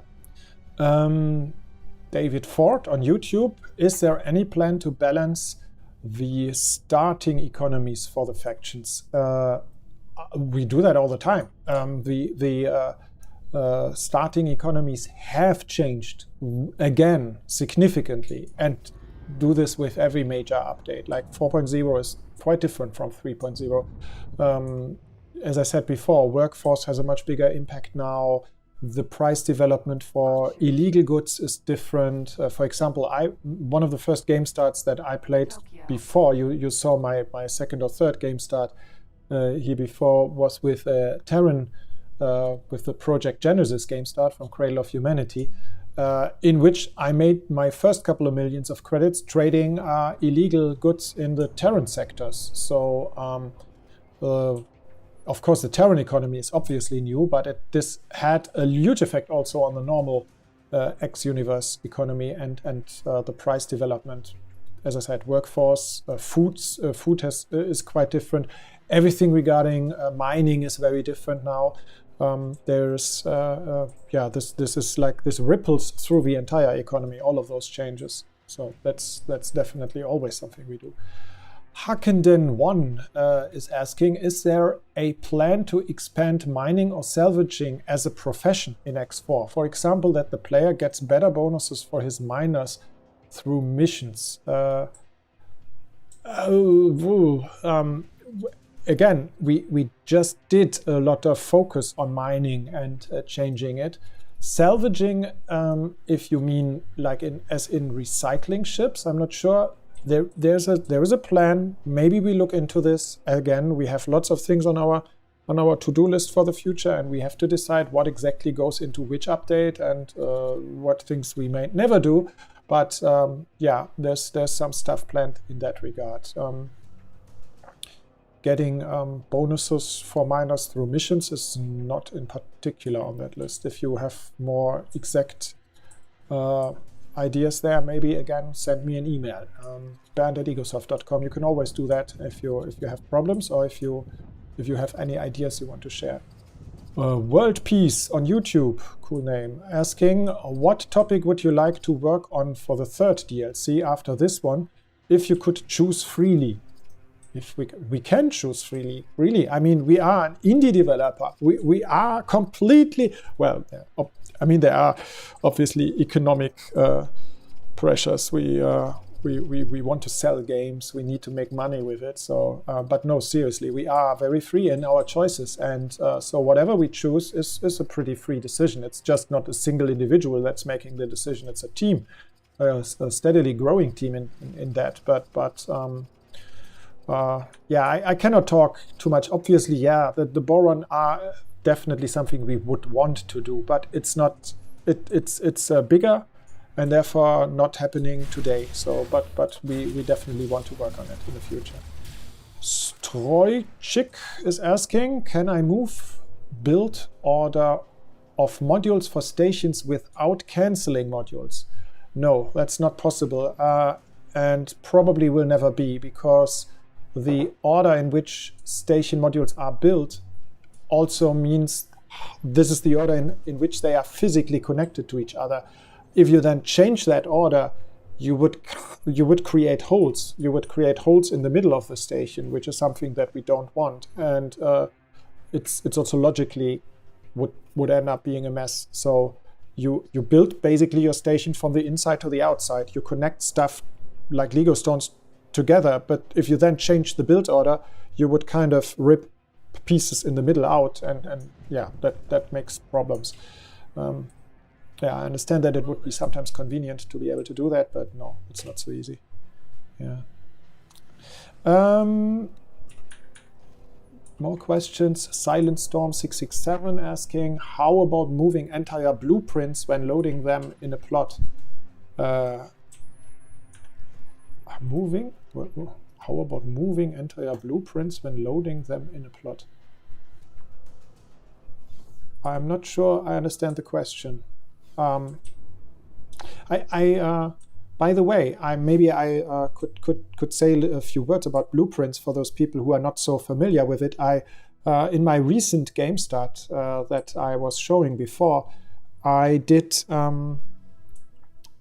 I was actually quite short on money for a while, so I was not able to simply buy the blueprints, because blueprints, especially for some of the more advanced station modules, are very expensive. You can always buy them, by the way, from faction representatives, or of the different factions. So the Argon sell the Argon module blueprints and so on, and also ship blueprints and upgrade blueprints. But they are very expensive. In some cases, the most expensive ones are obviously those for the large capital ships. If you want to build those yourself, you would have to have the blueprint and a very big shipyard. But there is a very good trick to get them cheaper. I think I explained that in one of, or at least partially explained that in one of the What is X4 videos. You can actually get them through hacking signal sources on stations, but you also have to research this. So first research the necessary technology in your headquarter, and then create signal leaks on the modules that you want to have the blueprint for. So you have to identify the module first, like in a competitor's station, and then you can put an EMP bomb on those stations. EMP bombs, again, you can craft yourself. I think that is also explained in the What is X4 video series. And then you create signal leaks, and then you just scan a few, and you will get there's a high chance that you will get the blueprints. So this obviously, yes, indeed, only works with modules, not with ships. Yeah, that would be, especially with capital ships, they don't have the data for that on them. But that's still a way to save, especially in the early part of the game, many millions of credits, and this is a lot of money. It was a lot of money for me, so I did that. Where else were we? Yeah, somebody was responding here, and then Getsufune again. Meanwhile, many thanks to Bern and the dev team for spending so much time. Yeah, okay. I'm happy to be here, really. We are. It's always a bit of a pain to set up these streams and get everybody to do this. So that's unfortunately the reason why we don't do it more often. And because we don't do it so often, we're not so good at it. I'm sorry, but we're not. There are. If you want to see more cool content about the X Games, I really suggest you check out a couple of those really cool streamers on Twitch, especially, which are there's lots of new guys on Twitch which just recently started streaming the game more again. These guys are much better than I can be in showing the game, so I strongly suggest you check them out. Where else? What else? Were there any more questions? Are you the oldest member of Egosoft in terms of working for the company, or do you have a whole core team that stayed the same over years, decades? Yeah, it is decades, actually. Thank you very much for reminding me. No, yeah, sure, I am the oldest team member because I'm the founder of the company, so that comes with this by nature. We founded the company actually with two people, a friend of mine from school already in 1989. So yeah, like an eternity ago, and long before we did anything with space games. This was on the Amiga, and yeah, long. Oh, you died? What happened? Didn't you have an emergency evacuation system? Das war im Spacesuit in a dangerous region. Spacesuit in a dangerous region. Well, yeah, that's a bad combination. Maybe I switch over to my PC here, and oh wait, like this, so you don't have to see how Joshua dies. Yeah. So in the beginning, the team were two people, and we made Amiga games, and the real development of the X Games started a lot later, like 1996, when we this friend of mine who founded the company with me was not with the company anymore at the time. So yes, that's why I am the oldest member of the team now. Both, no, actually, I'm not sure if I'm the oldest, but the longest with the company for sure. And then we also, it's also true that we have a lot of people who are with the company for a long time, and that's a great thing to have. It's very valuable asset, guys that have a lot of experience. I think, yeah, really, most people here. So it's actually are with the company for many years, and this is to a different degrees, obviously, because the company grew a lot after, say, X3 Terran Conflict. So before Rebirth, the team grew to its current size, or well, actually are growing still. But that's how this happened to be, and how we also now have many people who have worked for us for decades already. What were there other questions? Do you have a poor start where you are just a peasant starting up like in the old X3? Well, there are different game starts. I am here in the game start menu, and you can see, in addition to the tutorials up here, you can see always the money, the cash here. This one, for example, the young gun is pretty poor. He just has 10,000 credits, as opposed to this one with 200,000. Or this one only has 5,000 credits. But there is one save game, I think. Is it this one? Yeah, this one is not in. But maybe at a later point there will be something that is actually, I think, what you are looking for. Because we have experimented with something like that. And so there's a good chance that this will happen. Actually, a very good chance that this will happen. Okay, I switch back to my son again. Let's see. They are talking in my ear. Let's switch back to Joshua's game. But actually, we soon will also soon return to a video. Is it possible to have more of the encyclopedia voiced, like different sector descriptions in X3? Yeah, it's possible, but I don't think we will do that because it's, again, very expensive and also a lot of work.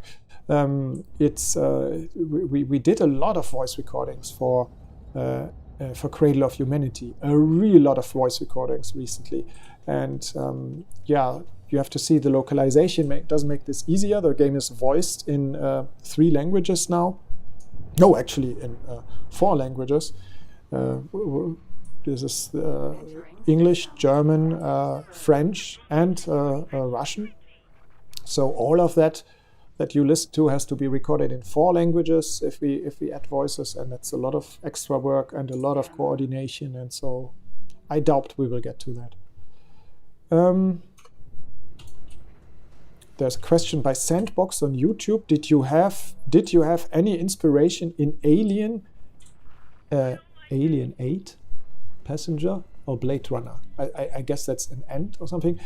Alien, Passenger, Blade Runner. Blade Runner, from those 3, if there is any inspiration, then Blade Runner for me personally is definitely by far the biggest one. Blade Runner is such a classic. I love the setting and the atmosphere.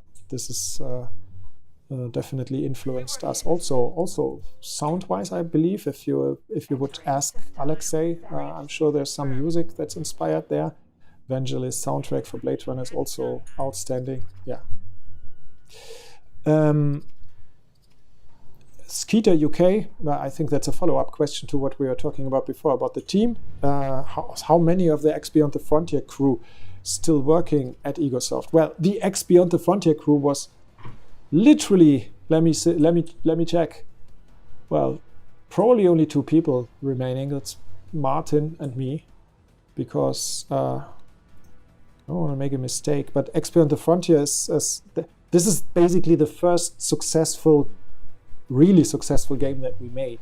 So before that, Egosoft was really just 3 people, and then after that, really we started to grow. Already for X2, the company grew bigger, and there's Marcus is, I think, the next one after Martin that's still on the team, who I think joined with around X2, and yeah, many more after that. So this is, and that's already, X2 is 2003, if I remember correctly. So that's already 20 years ago, almost. So it's 18 years ago. So yeah, a long time, and a very seasoned team, if you will, at least in part. Okay, I'm going to show some more videos and maybe return one more time for questions, but I'm not so sure. Let's see. I think I have a video here from where Owen is going to explain a couple of things about the gameplay in general. This is again something for people who don't know the X games yet, who are watching this stream here, maybe on Steam, and don't and want to know what the X games are about. So this may answer some of those questions. It's full of stars. We feel pretty confident to say that X4 Foundations is the space sim with the most possibilities of things to do in space. The biggest sandbox this side of the galaxy just got bigger, so to say. To enjoy X4, you don't need to know any of the previous games. Between 1999's X Beyond the Frontier to X3 Reunion and beyond, or have read any of Helge Kautz's books, also set in the X universe. That said, we have really focused on connecting X4 with that huge established universe, so everybody will get a sense of that deep universe with a lot of backstory. One key feature at the start, something that people missed from X Rebirth a lot.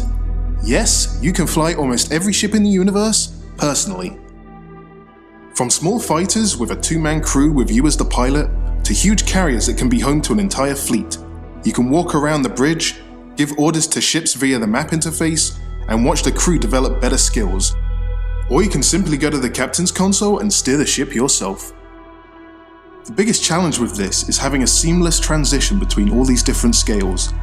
You walk on a station, climb a ladder into a ship cockpit, fly that onto a larger frigate, climb out and walk to the cockpit of that frigate, then land that ship on a carrier, only to get out and walk to the bridge. All seamless. Also, no loading pauses ever, not even when going through jump gates. X4 plays years after the previous X games. There have been a great number of incidents that have led to massive changes in the X universe over only a few decades. Entire civilizations disconnected from their homeworlds, past origins forgotten, a huge crisis for most.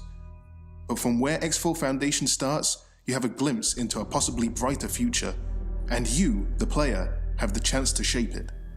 That is because X4 features a completely dynamic universe. The economy as well as universe structure and political alliances are all dynamic. Instead of a pre-designed linear plot, the game even has a wider variety of procedurally adapted stories. This is the reason why we can comfortably say it is the biggest sandbox, not just because of the literal size of the universe, but because of that level of influence that you as the player can have on that universe. Take the economy for example. Of course, at the start of the game, you can do trading. It is one of the core activities in the X games. Not that you have to do it, there are plenty of other ways to get rich, but trading is usually involved. Even if you prefer to steal or plunder those wares in the first place, you can personally trade with the first ship you fly, upgrade it, afford larger ships, jump into those, or simply command them to trade remotely. You build a fleet of increasingly larger trade ships, all the way up to your own massive capital ships that can transport huge amounts of wares all at once. Then you have building, another core feature of the X games, but greatly evolved. Now, thanks to the new super powerful 3D map, you can create any kind of space station, factory or shipyard entirely from station blocks. This adds not just a lot of creative design, but also the ability to react to this dynamic economy and build the best self-sufficient factories that nobody has ever designed before. At the bottom end of such a self-sufficient factory would be raw resources, of course. Raw resources involve mining, but also collectorships and a variety of techniques to find the best yields. Again, everybody can choose whether to play any of this personally, or whether to send ships with your own crew to do it remotely, or you simply bite the bullet and pay other factions for the finished goods. So again, total freedom. No need to play any of these aspects of the game, but if you do, even manual mining can be great fun. It can start with a small freighter with limited freight space and equipped with mining lasers, all the way up to flying your own capital mining ship. Mining personally is made more lucrative by combining it with exploring our living universe. There are lots of things to be found. Whether procedurally generated or manually placed by level designers, we mix these two design philosophies to get the best result, a living, breathing universe. With X4, we have added a number of really cool things you can do to unlock those treasures, artifacts, and super valuable resources. For example, your spacesuit. You can leave the safety of your ship and break into a secured ancient derelict station, or fly into the smallest folds of a huge asteroid in search of crystals. Like everything else in the game, your spacesuit can be upgraded and even be used in large battles to place bombs on stations, or during espionage to scan for secrets. So no matter whether you prefer trade, fight, build, or the many mission chains, you will find something worth investing yourself in. If you want, you can cycle through the many playstyles. Do you build large fleets to launch your own wars instead of just participating in the war missions of the NPC factions? Or do you invest in creating an ever larger self-supporting economy, become a rich mogul and try to personally protect your empire from competition and enemies? Enemies which become more numerous should you choose a more pirate-focused style of gameplay. Or do you follow the mission chains and subscribe to more faction jobs, be it police activity or as a pirate, be it a war mission or the story surrounding the very special Player HQ? We'll show more about the Player HQ later, but we can say that while there is no singular main plot, there is one very special story with some big rewards. Most players will probably want to play this in order to get a number of unique blueprints and technologies. The biggest design effort during the development of X4 Foundations definitely went into the user interface, especially the 3D map system. It opened up the possibility to make a game with this vast amount of features and still keep it controllable and easy to get into. X4 supports all models of controls, mouse, gamepad, HOTAS, and even adapts to very different physical models. Normally, the ship computer stabilizes your ship movements, but this can be turned off for advanced flight maneuvers and a more physically correct space experience. Of course, X4 Foundations will not be the end of this development. We have tried to bring as big a universe as possible for a release this year. Several factions of the Argon, Taladi, and Paranid race, with multiple economies each. The Paranid, for example, a race with very deep religious beliefs, broke up into two competing empires and now fight a war against each other. Then there are, of course, also a lot of potential adversaries.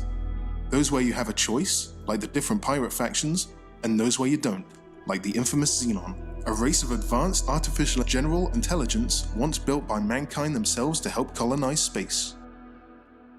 There will be expansions which will bring more races, their ships, stations, and lots of missions into the X4 universe. But that takes time and resources. Our goal is to bring the first big expansions within about 1 year.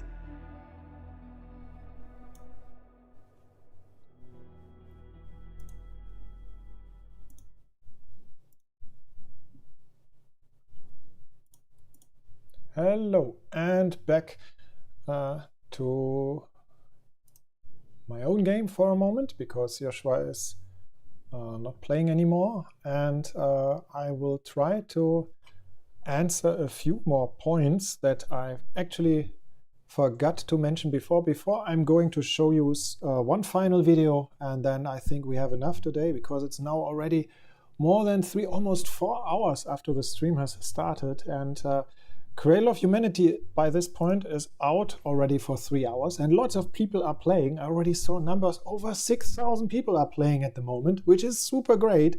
Yeah, it's super exciting to see you guys playing the game, coming back now, and trying the new expansion, trying the 5.0 the 4.0 update. Really cool stuff. I wanted to say one more thing about the different playstyles people have. I mentioned a few times that there are these different game starts, and players should choose carefully which one fits best for them, depending on where you come from. But there's of course, I was looking this up just recently, like a lot of guides online, like how to play X4 best, and of course one of the things that most of them have in common is that players want to make a lot of money in the beginning of the game, and therefore there was it was like a standard tip for people to say that let me change something here, not too loud, wait, change the volume of the game. Yeah, now we can hear the game as well. To do mining early on. So basically you start the game, you fly around some asteroid belts and find some interesting regions and do mining. This is still true. As I said, we've changed the balancing quite a bit, but if we did our job right, and then many of those other activities that you can do to make money should be more equal now to mining early on in the game as well. As I said before, with one game start in particular, I tried trading with illegal wares, for example, or just trading in general. Obviously, mining is one of those activities that you can automate. So there's a lot of other activities in the game which allow you to make money even faster per time. For example, there's crystal hunting, which we also rebalanced quite a bit, but there's still a good opportunity, and there's a lot of money to be made in hunting down crystals. But so do other methods of exploration. There's lots of stuff to be found in the universe. Missions, of course, are always a good thing. Like as you see in my save game, I'm always playing lots of generic missions and not just the the main plot. There's a lot of opportunities to make money there as well. So yeah, the game should be a lot more balanced in that regard now, and it's not necessarily true that you have to play mining early on as the only automated way, the way that you can do with multiple ships. Trading, station building obviously is always necessary sooner or later, but yeah, it scales more in a more balanced way now. One thing that I want to show quickly is also the ability to command ships with loops. I'm not sure, for example, if you take just some random ship here and go to the info menu, and you will see that many of my ships are not necessarily using this auto-mine behavior here, which is something that the ships would do if they work for a superior, like for a station, but actually do this here, a repeat order, which is already possible with a 1-star pilot. So you don't really need very experienced crew for this. And once you do this, you can still tell the ship to mine, and you can actually tell it to mine in an area. So this is more manual. You have more control over what the ship exactly is doing. So this is now the order is mining here. This still doesn't mean that it is totally limited to only that area, but with this loop setup, you have more influence over where this ship will be selling its wares. With the auto miner, everything is depending on the skill of the pilot. Also, how far away can he even see offers? Like if this ship, like this one here, is selling silicon, I click on the silicon and I zoom out on the map. Now this is there's a filter for silicon active, and I have to check where are buy offers for silicon. So I see, for example, in this system here, there are stations that are buying the silicon for this guy. And as a 1-star pilot, he might not be able to see the really good offers, and sometimes he doesn't see any. So he mines and then he cannot sell it. Whereas with a loop, you are still the one who's giving the command. So you can choose anything. You can zoom out entirely, find the best offer like this one here, sell to this station, and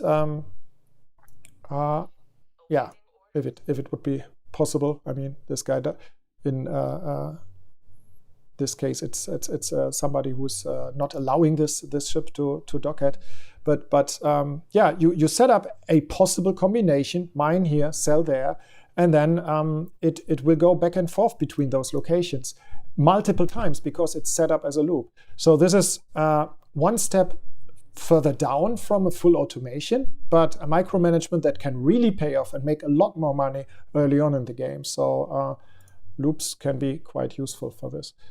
What more? Yeah, exploration is always a very important part of the early game, and always remains profitable as well, because everything you do, you should be placing satellites wherever you go. If you can afford them already, you should definitely always have a couple of beacons with you so that you can mark interesting locations, especially anomalies, which are very useful sometimes. Mark them with beacons.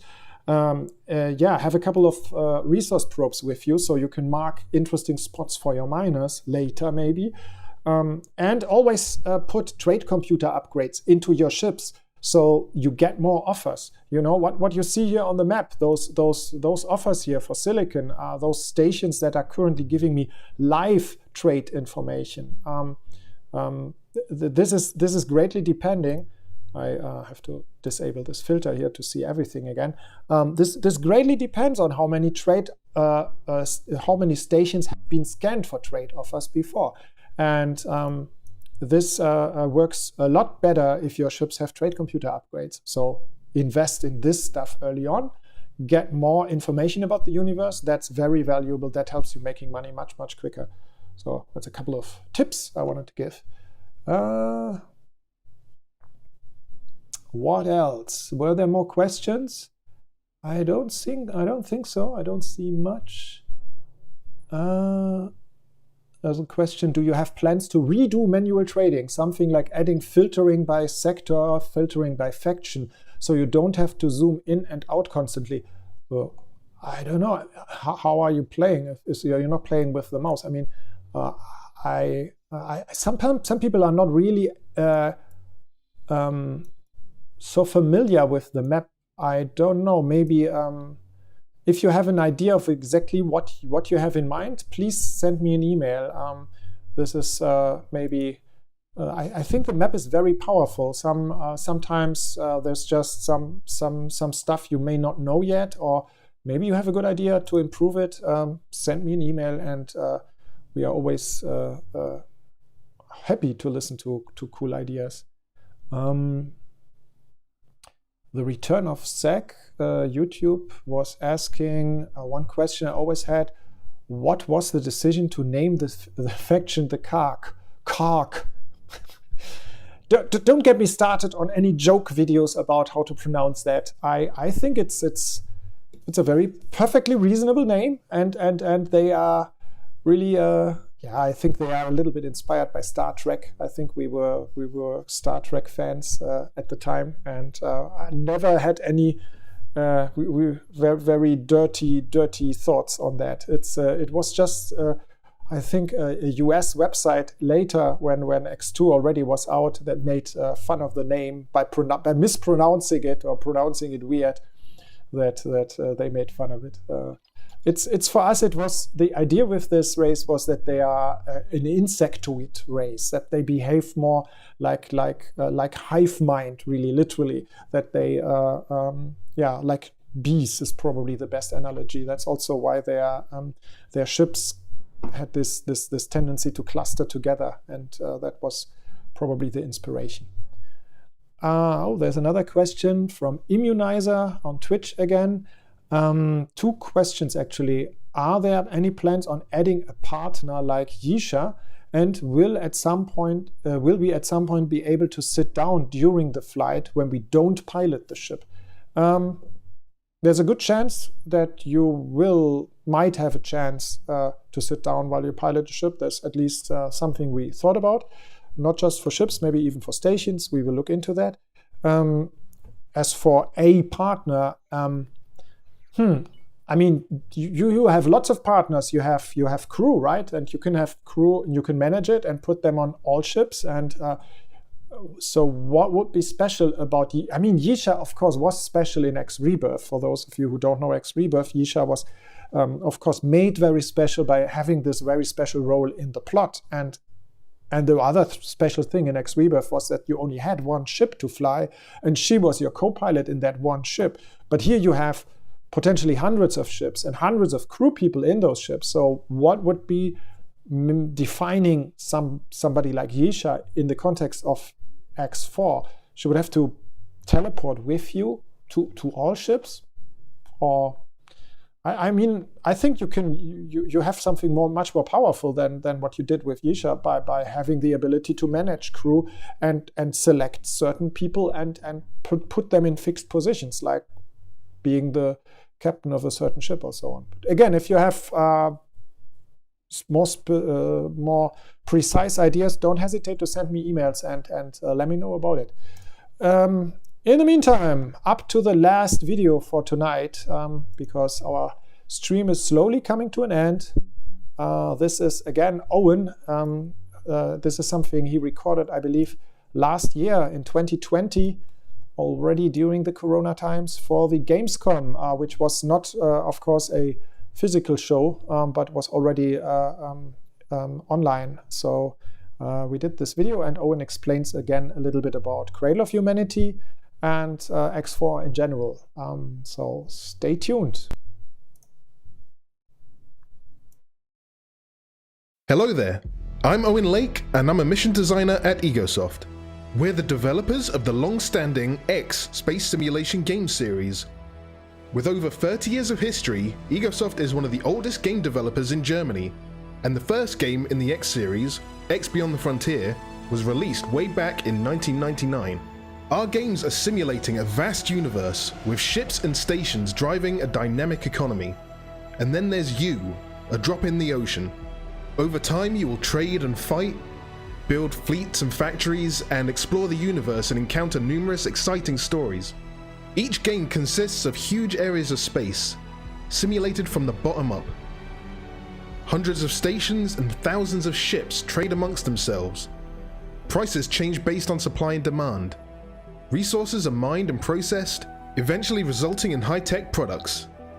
When the warring factions clash in conflict, or a crucial resource is in short supply, their economies feel the strain, and opportunities to profit start to appear. Should you make the decision to act, you may well change the course of the game universe. And if trading isn't your thing, you could upgrade your ships with the best weapons you can afford and go hunting. We're very proud of the level of depth our games deliver, and we'd love for you to check them out if anything I've mentioned resonates with you. That was a very quick introduction to us and the X series. Today we want to dive in and tell you about our most recent game, X4 Foundations. We're coming up on its 2-year anniversary, and in the time since release, we've brought out a number of major updates, improving the core of the game, as well as adding new gameplay, technical features, and content. In X4, you can fly almost every ship you encounter, from single-seat fighter ships to huge carriers that can be home to whole combat wings. And should you want to act the fleet admiral, you can stand on the bridge, put together the best crew you can find, give orders via the map, and watch them get to work. And while you make your own mark on the universe, X4 also features a number of stories that lead you to mysterious locations and interesting characters, as well as putting you in the middle of events that drastically change the universe. A variety of game starts allow you to pick different roles and scenarios to tackle early on, while the detailed encyclopedia fills you in on the history of the X universe. After 20 years, with multiple games and novels, there's a lot of story to tell. Telling such a story in such a dynamic game as X4 was an interesting challenge. We constantly have major factions vying for control of key sectors, supply lines under siege to prevent the construction of critical warships, as well as the player potentially becoming an all-powerful fleet-wielding mogul. We have many missions that reflect the current situation, be that securing a strategic jump gate, or supplying those much-needed hull parts. Using that as an example, where do you get those hull parts? You can try to find a factory producing them for a low price and then sell them for a profit. Perhaps there's a supply issue further down, and you need to mine some ore to help kick it back into gear. Then again, there's always room for piracy. So maybe plunder some freighters, or try your luck hacking the storage modules of an unfortunate station. Or you could think bigger. If you've identified a gap in the market, why not take full advantage of it? A core feature of the X games is building. And in X4 Foundations, we took it to the next level. Using our powerful 3D map, you can create any kind of space station, from a factory to a shipyard, entirely from individual modules. What starts off as a modest refinery could end up being a self-sufficient battle station, laying claim to the entire sector. Get creative, share your designs, and make our engine programmers wince with the largest stations the X series has ever seen. From upgrading your ships, hunting for crystals and anomalies, or joining certain war efforts, there's a lot more I could tell you about X4 Foundations. What you're seeing in this feature is brand new, up-and-coming content. Just in time for Gamescom 2020, we're ready to show off X4's second expansion, X4 Cradle of Humanity. Following the release of version 3.0 and our first expansion, Split Vendetta, earlier this year, we're in no ways done with delivering new features and content to X4 Foundations.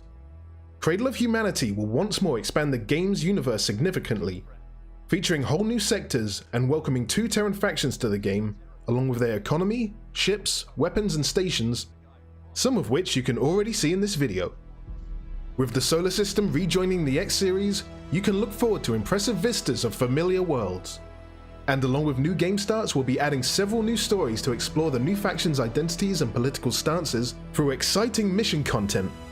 Those who have enjoyed the story so far in X4 Foundations may be interested to hear that we're also giving some alternative perspectives on certain mission content in X4. If you've been around for previous games of the X series, you'll be happy to know that X4 Cradle of Humanity will also shed light on what has happened to Earth in the decade since the Jump Gate shutdown. Furthermore, a certain pirate faction that is well known to the fans of the series will be making a dramatic comeback. As with the first expansion, X4 Cradle of Humanity will also be accompanied by a massive free update, version 4.0, available to all owners of the base game. The changelog is growing fast, and this update is set to further enhance X4 Foundations in a number of ways, including major new gameplay elements like a new terraforming feature, and wide-ranging visual improvements like volumetric fog, which you can already spot in this video. We will be sharing more details on these new elements of the X4 update at a later stage, when we're getting closer to the release of X4 Cradle of Humanity. If you're looking for a space simulation where your decisions can dramatically change the future of the game universe, then please check out X4 Foundations and wishlist X4 Cradle of Humanity today. If you'd like to learn more about the game, please find us on YouTube and the usual social media channels, or visit our website at egosoft.com. Thanks for watching and stay safe.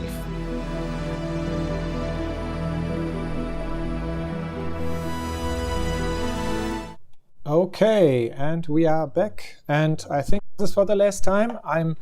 I'm here to say goodbye for tonight. Thank you very much for listening. I've heard that we will make a raid now. I think that's a good idea on one of those cool YouTubers and Twitch streamers that I actually had the honor of giving an interview to a couple of weeks ago, Captain Collins. So the Twitch channel will raid, and everybody who is on our YouTube channel and Facebook is of course encouraged to go there as well and help rate his channel and help this really cool Twitch streamer who's showing Cradle of Humanity now as well. And yeah. Thank you, everybody.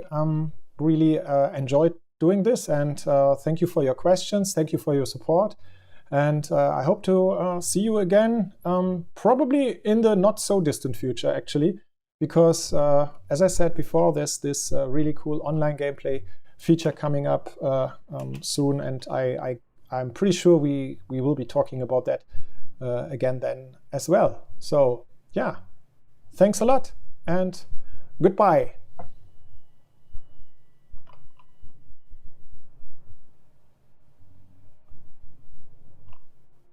I think that maybe the raid isn't working yet. I'm not sure. Is it?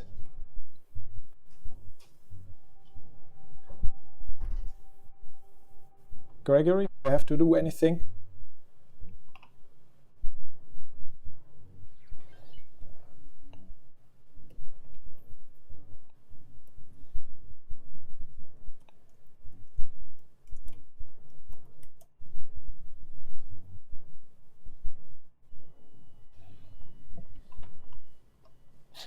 Technical difficulties with the raid. Please stay in the channel. Please stay in the channel. I show you guys. I show you guys the headquarter a little bit, so we can do this nicely. This, as I said before, was my attempt of making a headquarter with which is good enough for preparing slowly towards the terraforming. I didn't do the terraforming in the save game yet. Somebody said, "This is not a raid, we are teleporting." Yeah, that would be cool. That would be cool. I don't think Twitch has support for all features of X4 yet, but we're looking into it. So yeah, please go over to Captain Collins. I hope the raid will work now.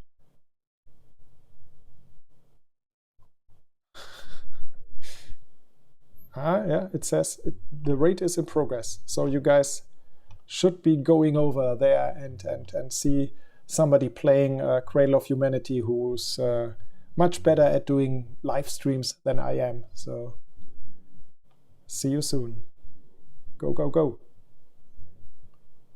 Waiting for the timer. Oh, there's a raid now button. I guess I have to click that.